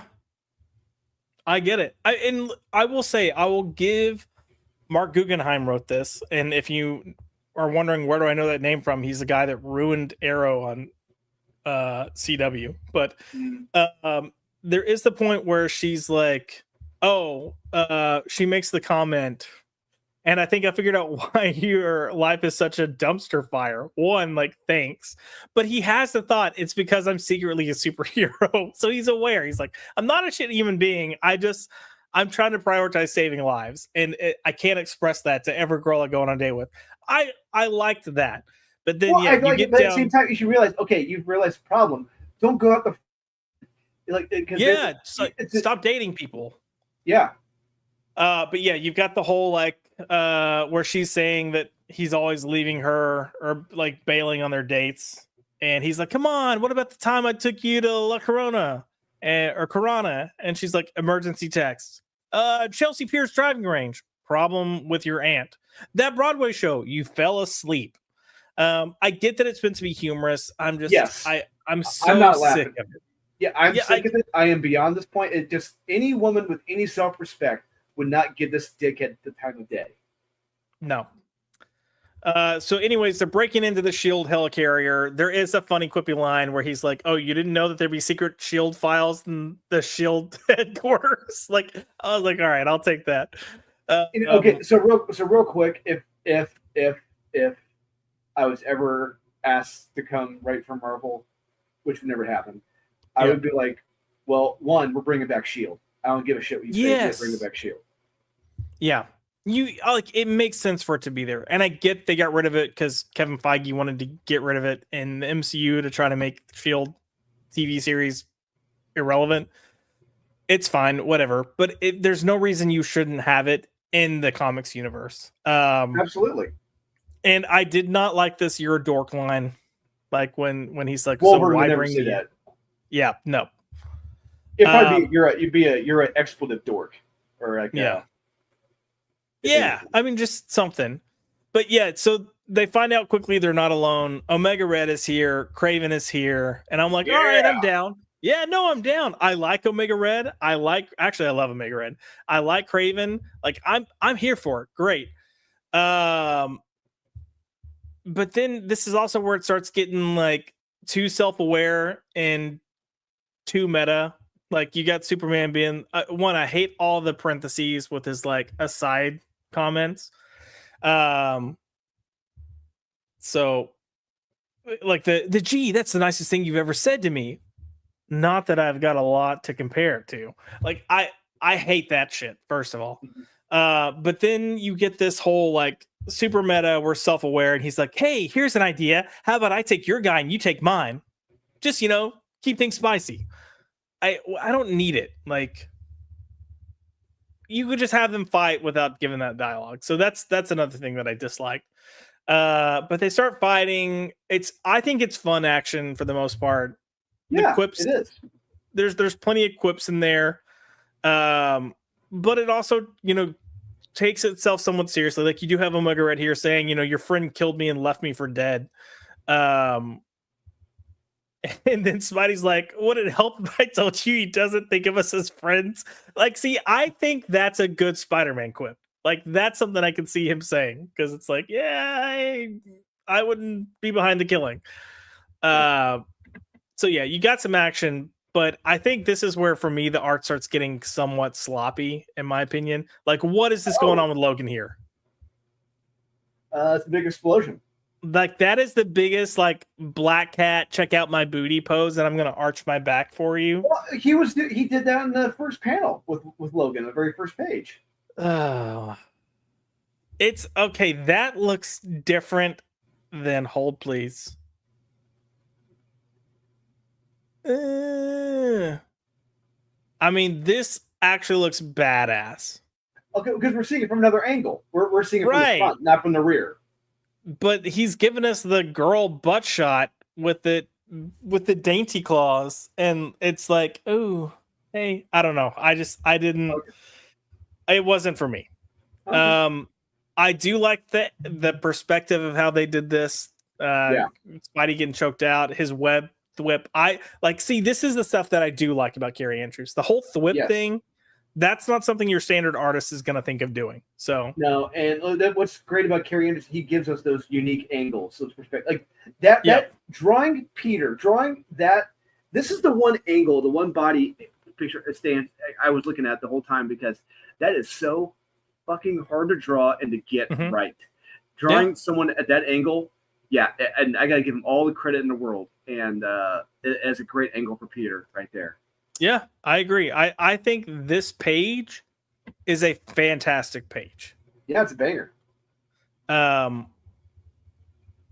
So then you have Craven coming in, and he's a thick boy here. But yeah, the some rocket of this, launcher, I love it. Yeah, I got the humor here. I'm sure, great. Wolvie's eyes, I get it. Great pick. I love that right there. Love that. Yeah, this was good. This is also good. You got Wolverine under the rubble, and he's coming to claw his way out. And this is, for me, where the book just gets batshit crazy. This is where I started having fun. And this is where I could see Marvel having fun toy-wise with what he's doing here. I mean, I get it from a toy perspective, but I was like, all right, we've jumped the shark at this point. But you got Wolverine busting out of the ground, which is actually a grave, and it's an homage to the Craven's Last Hunt cover. Yeah, and we see that he's experiencing things. He's experiencing Peter's life at this point, and Peter is going to be experiencing things in his life. So, yeah, buckle up, Buckaroo. It's going to get. But do they explain why? Yes. I see. I must have missed that because it comes up. It comes up with who did it. But I thought Mysterio was just another glamour, like another figment. I thought he did all this, but this right here, this is what I'm talking about. I can see that being a statue or an action figure that they're going to do. Oh yeah, like this would be a fun toy to do as like a Spidey Weapon X, Weapon Spidey. So yeah, you've got them kind of going through different portions of their life here. Mariko's dead. Oh no. You got Hobgoblin, or not Hobgoblin, but Green Goblin coming in. I'm not crazy about this Green Goblin, I'm gonna be honest. What? Really? Yeah. It looks great. You know when people are like so fat and they have cellulite and it looks deformed, like that's what it's making me think of. I'm not seeing muscle, I'm seeing that. But yeah, so we continue to get this kind of like cross going on here. And look, Wolverine in the Spidey suit raising up that iconic scene. Spidey getting the adamantium ripped out of him as Wolverine. Like, on board. I get it. But you get all these crazy scenes, and it's like, you got. It's amazing. Yeah. So I was taking it as Mysterio was not here. Like I thought this was still part. Maybe I guess not because it's back to regular Spidey. But they're not in the same. Are they in the same room? Yeah, I think they were all in the same room. Yeah. Like you don't see Mysterio again. That's my thing. Like that's you've got all these crazy like psychedelic things going on, and Mysterio's there. Mysterio gets punched, and He's then once knocked out. that happens, you don't see him again, and you just go back to seeing Omega Red and Because he's right Craven. there. He's knocked out right there in that panel. He's right there. Right, but isn't that what brings him back to real? Like, okay, now we're back to reality. I guess. I mean, I guess maybe. I'm just like you don't see him again. So for me, that was weird because the other two have had the shit kicked out of them and knocked out of them, but they're back in the. I don't know. We'll see. Yeah. But this is where I'm like, oh, fucking A, because it became for me a carbon copy of what the MCU did. Peter finds information on his parents, and even though his homeboy's getting beat to shit over here, he's like, oh, I'm gonna go through these video files. I feel like Peter and then pulls his mask up to watch. Like no. Yeah. Anyways, he watches it. He sees this video that they're flying. If you look really closely, you can already see who's on the plane with them. It's Beast. Yeah. Oh yeah. Clear skies. No, Someone's it's a Shinobi Shaw. That's who it is. Shinobi. Shinobi. But yeah, Wolverine's coming out. She says freeze. Pete realizes it's Logan. And then, Daddy Parker's like, what the hell are you doing on this plane? And then Logan says, my job. And then Peter gets pissed because Wolverine killed his parents. And he's gonna kill them now. And then you get like Spidey on Venom. Dun, Yeah. dun, dun. Nope. Hated it. I'm not gonna lie, I hated it. Wow. Yeah. Sorry. For a couple of reasons. One, I feel like it's way too convoluted. Two, like I'm so sick of them trying to make the comics into the MCU, and that's exactly what they're doing here.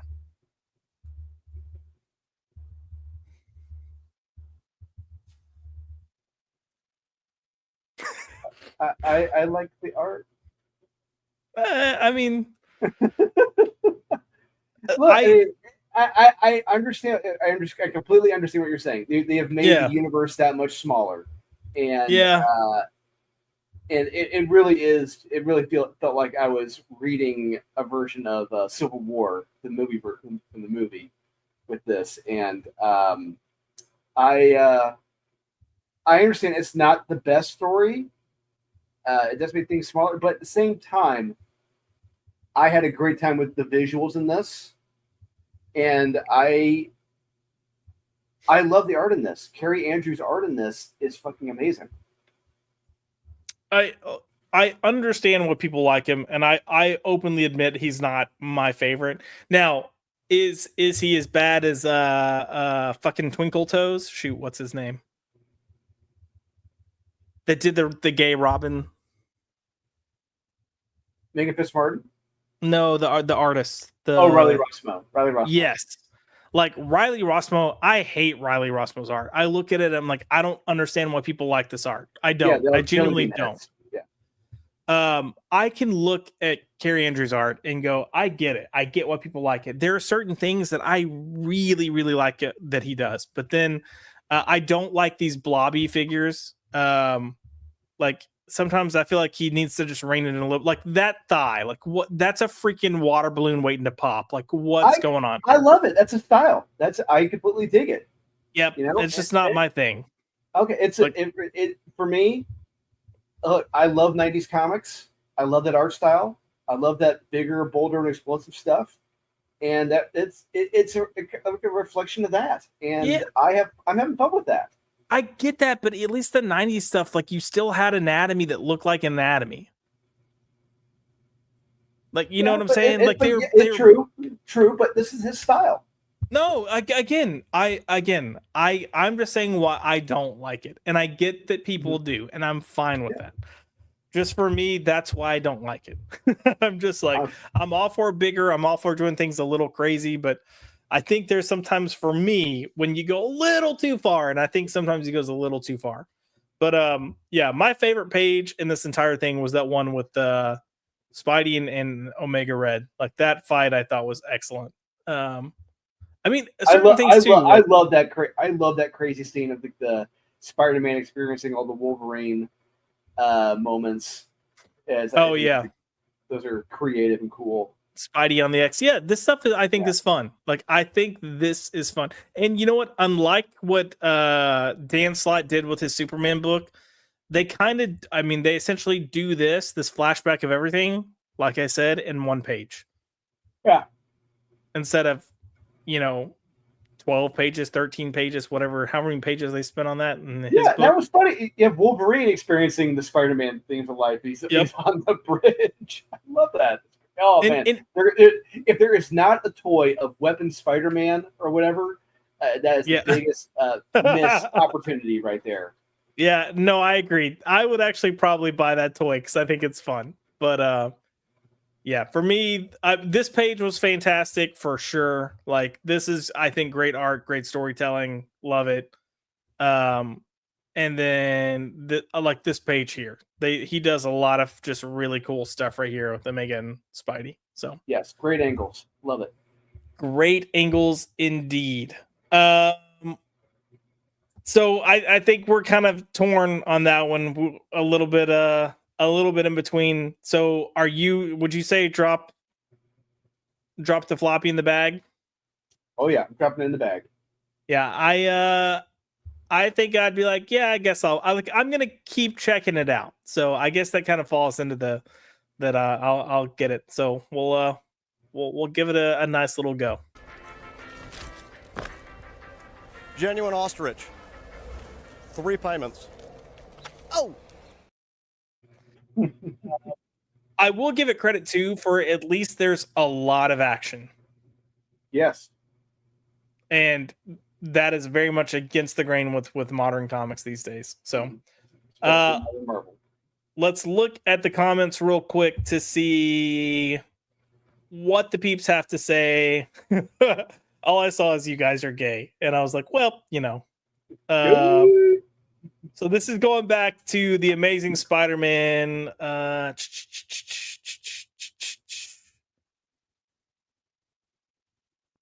Hold on, I'm trying to get back up here. Comics Crusader, Max pull anything. Okay. They're talking about Battle Beast and the blind bags. Salty Traveling Sea put Josh dropping parenting tips like Cosby. I mean, hey, Well, it's not. Unfortunately, they're not Bing Crosby parenting tips. Oh yeah. So, let's see what else we have.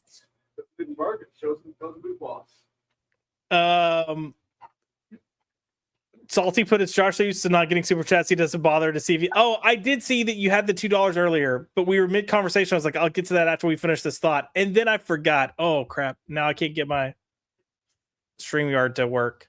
Oh no, what's going on? Nothing's moving. Hold please. There we go. So from way earlier, Salty put not from DC or Marvel in my pull list anymore. I meant to lead off with this, and then I forgot that I was going to lead off with this for this portion of review and comment. Listen, no one can give me shit about not reading comments when Maxwell Von Priestley's in our chat. Okay, that guy comes to comments like 2 hours later, and it's like, "What are you talking about?" I'm like, "Well, if you had read the comment 2 hours ago when I put it there." No, I'm kidding. I love you, Max. But no, Salty. There are a few things from DC that I think are worth reading. Anything Jeremy Adams is doing, pick it up. Yep. Some of the Superman stuff that's not Dan Slott is really good right now. What else am I? Batman and Robin is good right now. Batman Dark Patterns I'm liking.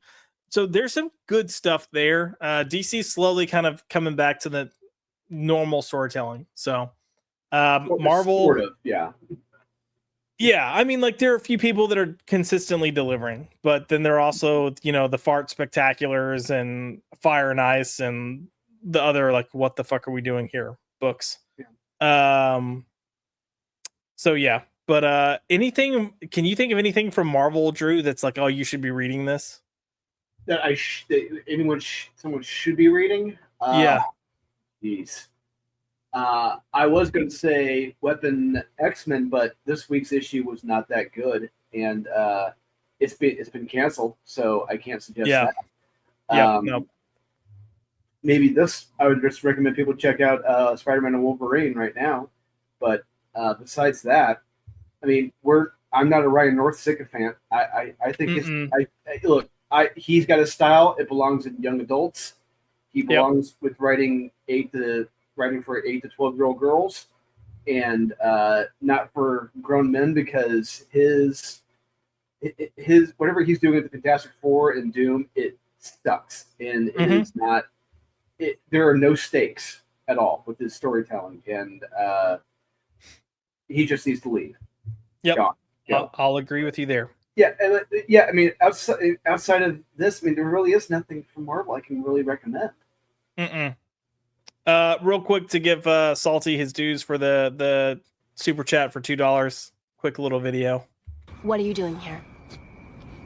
5 words or less. Out for a walk, bitch. Oh yeah. I think as far as some other comments, just real quick, and Salty, sorry, it took me a while to get to that. But I do find this funny, so thank you. We got Jack Frost coming in with "You guys are gay." Yep, pretty much. And then Max said, "You're late and gay to the party, Jack." What else we have? Max is saying we read these so y'all don't have to. In many cases, yes. It looks like, so I don't know if this was for Spider-Man or Spider-Man and Wolverine. But Capital Video put, I got this one. Art's eyed and there's a twist. Yeah, it's got to be Spider-Man and Wolverine. Yeah. Let's see. They're talking about other stuff. Max is giving me crap because hate is a strong word. Yeah.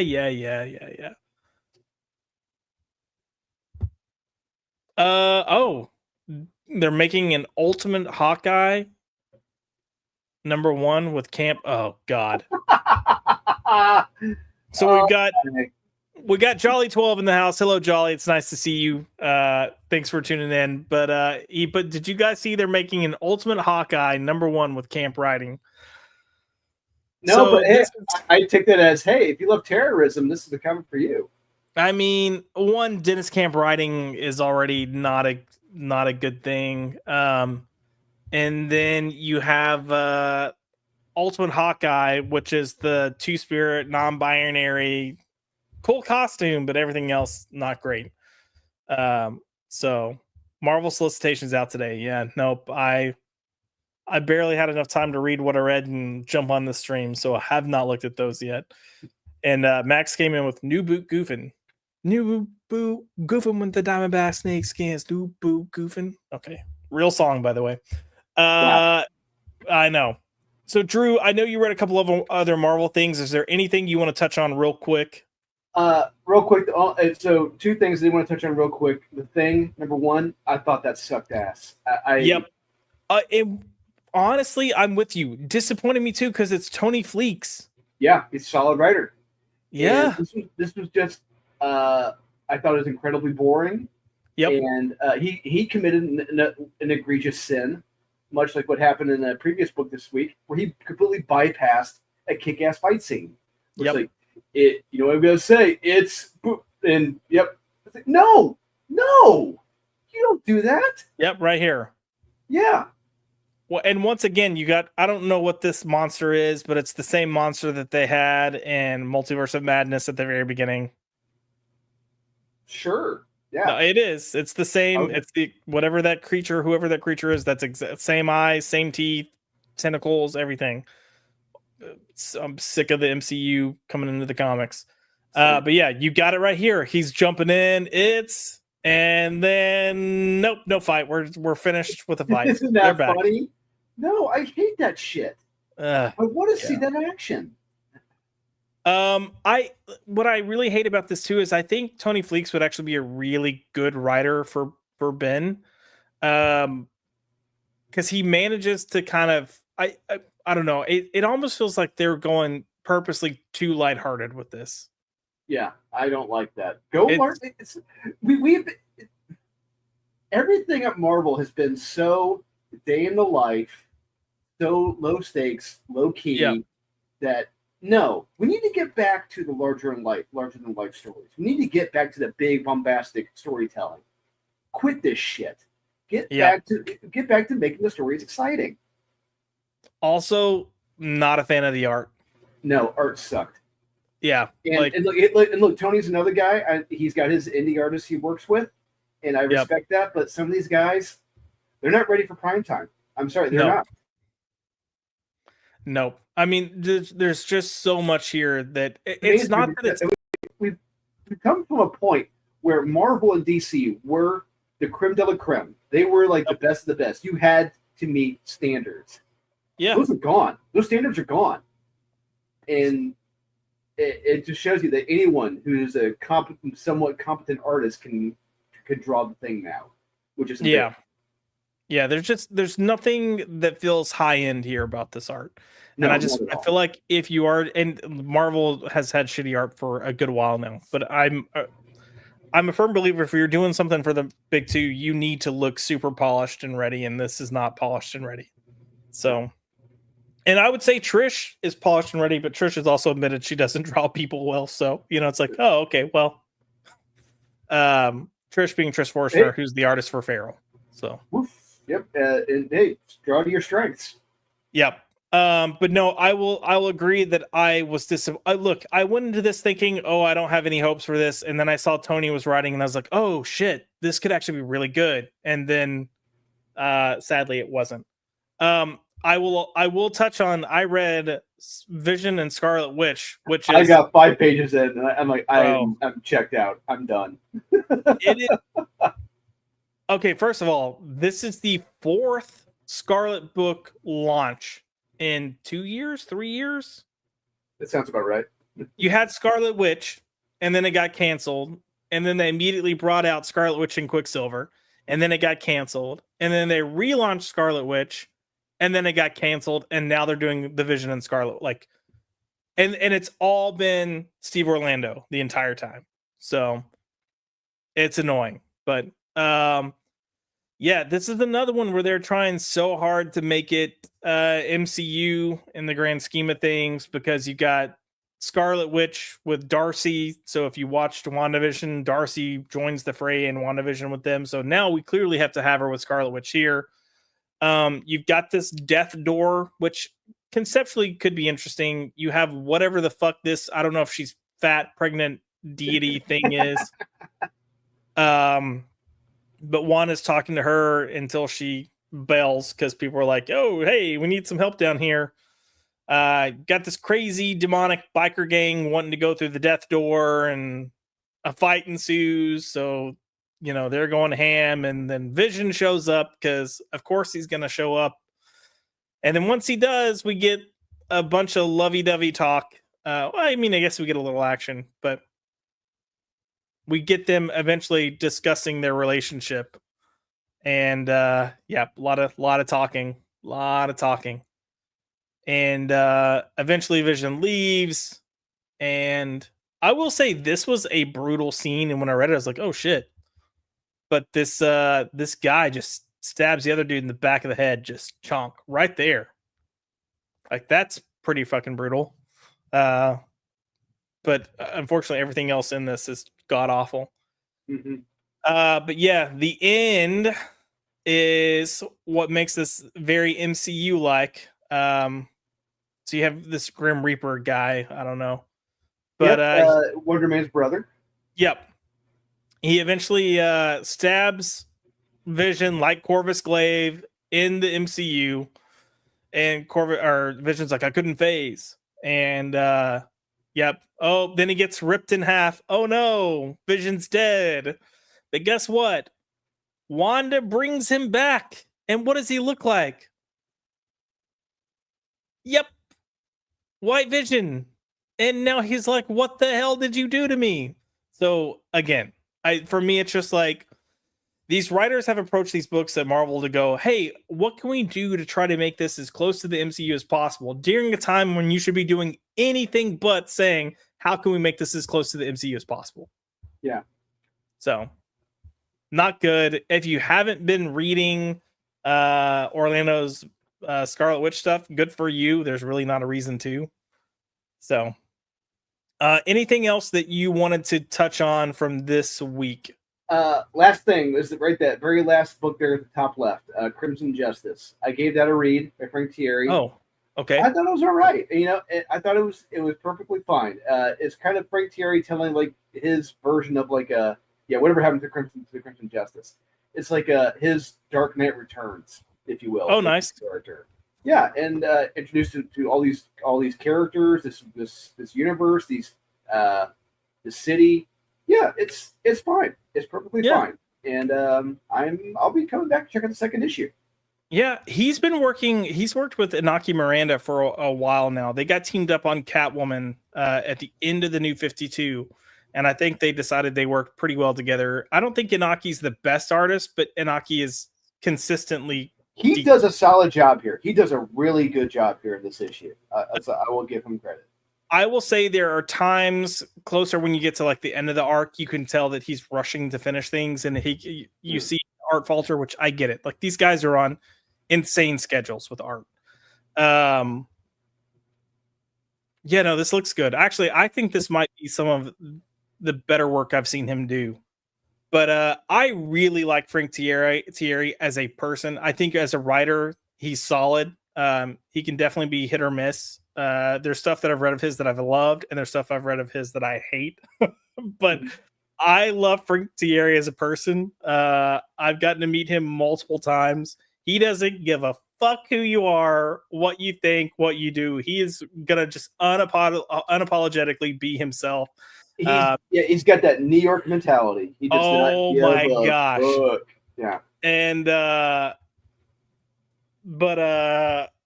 I can't remember. I posted something to him. Like I did one of his reviews, and I shared like the link, and I was like,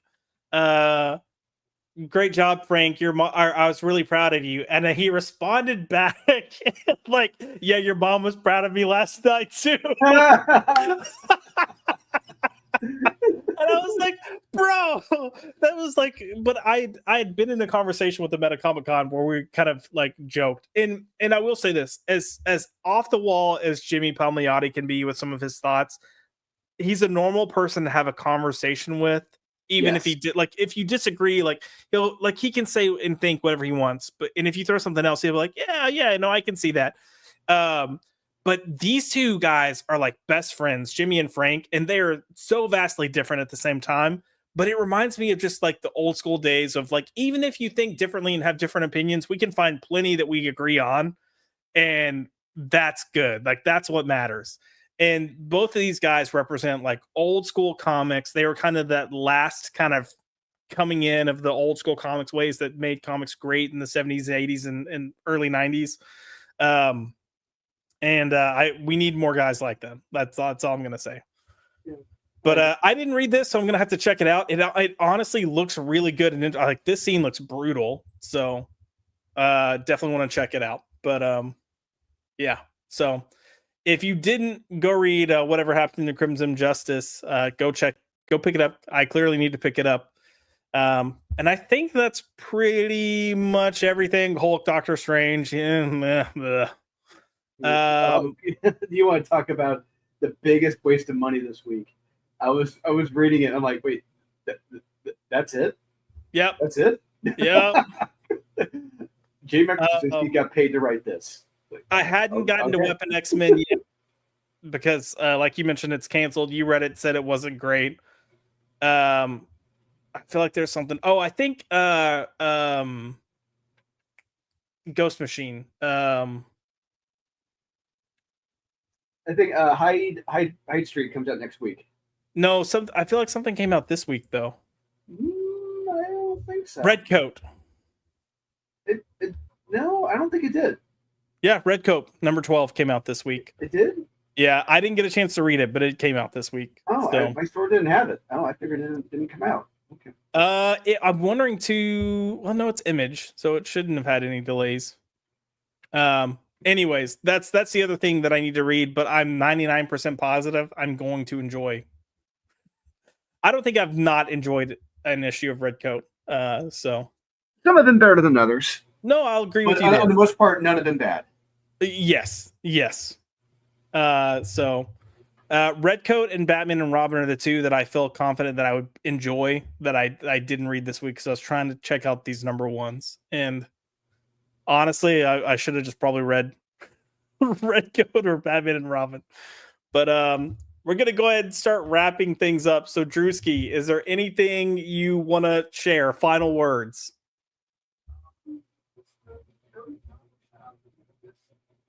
Are you talking? Nope. It sounds like you left your mic on the table and you walked into your bedroom.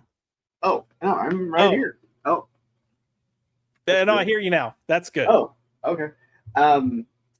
Yeah, if just go to your comic book shop. If you find something interesting, pick it up. Just give it a shot. Indeed.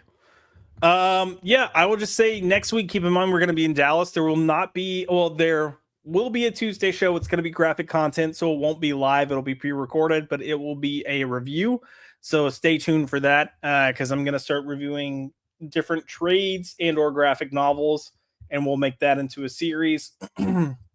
If you missed the first episode of graphic content, it was of Silent Nights issue number 1, which this guy down here wrote. So you should go check it out. It's a quick 8-minute video, but it is behind an age restriction because there are some tatas that are shown.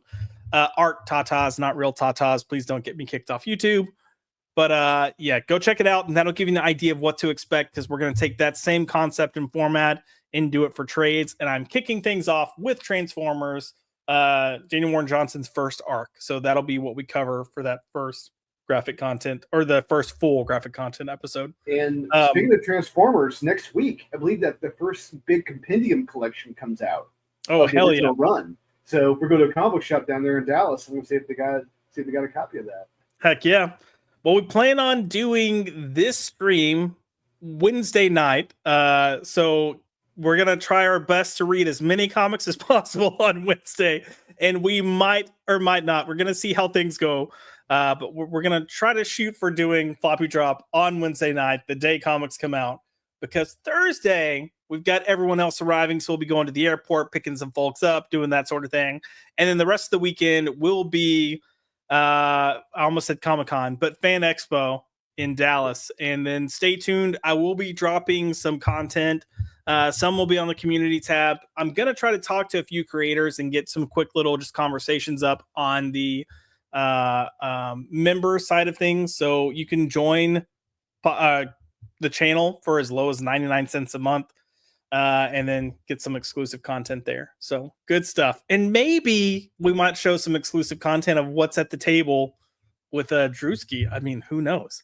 Ooh, mayhaps. But yeah, gonna be a lot of fun stuff over this next week. So please stay tuned. If you are watching and you haven't liked or subscribed, mainly subscribed, come subscribe. Come to the YouTube side of things. We always have like 4 times the amount of people watching on X and Twitter than we do on YouTube. And I would love for you guys to come to the YouTube side because that's honestly where you're gonna get all the updates and see what's really going on as we continue to grow the channel with all these different shows. So, and if you like what you see here, tell your friends. Also, if you have a channel and stream and you want to join some of these nerd conversations, let me know.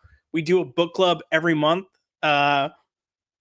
People are welcome. If I don't know you, I'm going to want to have a conversation just to make sure you're not crazy. Fair.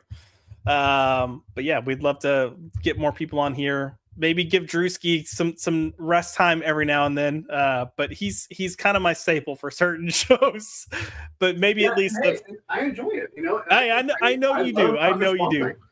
I just know how busy you are, so I don't ever want to get you to the point where you're like, "Fuck."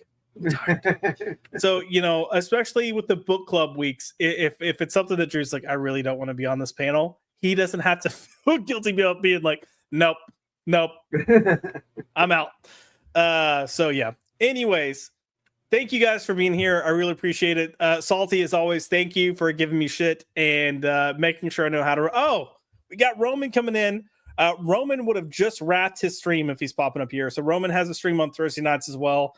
I'm an asshole for doing a show at the same time. I know. I apologize. Just working around schedules over here. But if you've never checked out Roman's show, they have a lot of streams where they discuss a lot of different films or TV shows. It's great conversations, a lot of really knowledgeable people. And if you've watched our Marvelous Monday episodes, there's what I call my secret weapon, Shield Wall. He's almost always on Roman's show. And that guy is like, I don't know. He doesn't think he's anything special, and I think he's the greatest thing in the world. But I think Roman's great too, and I love to tease Roman. I love Roman's reactions. So when he goes Marge Simpson, it's the best. But yes, I am an asshole, and you love me, and I love you too. But yeah, go check out Roman's channel, and then we will see you guys next week as we are in Dallas. So until then, Jolly 12, but this is the longest wrap up I've ever seen. Yeah, that's what happens around here, buddy. That's what happens around here. Anyways, good night. See you guys next week. Thank y'all. Bye.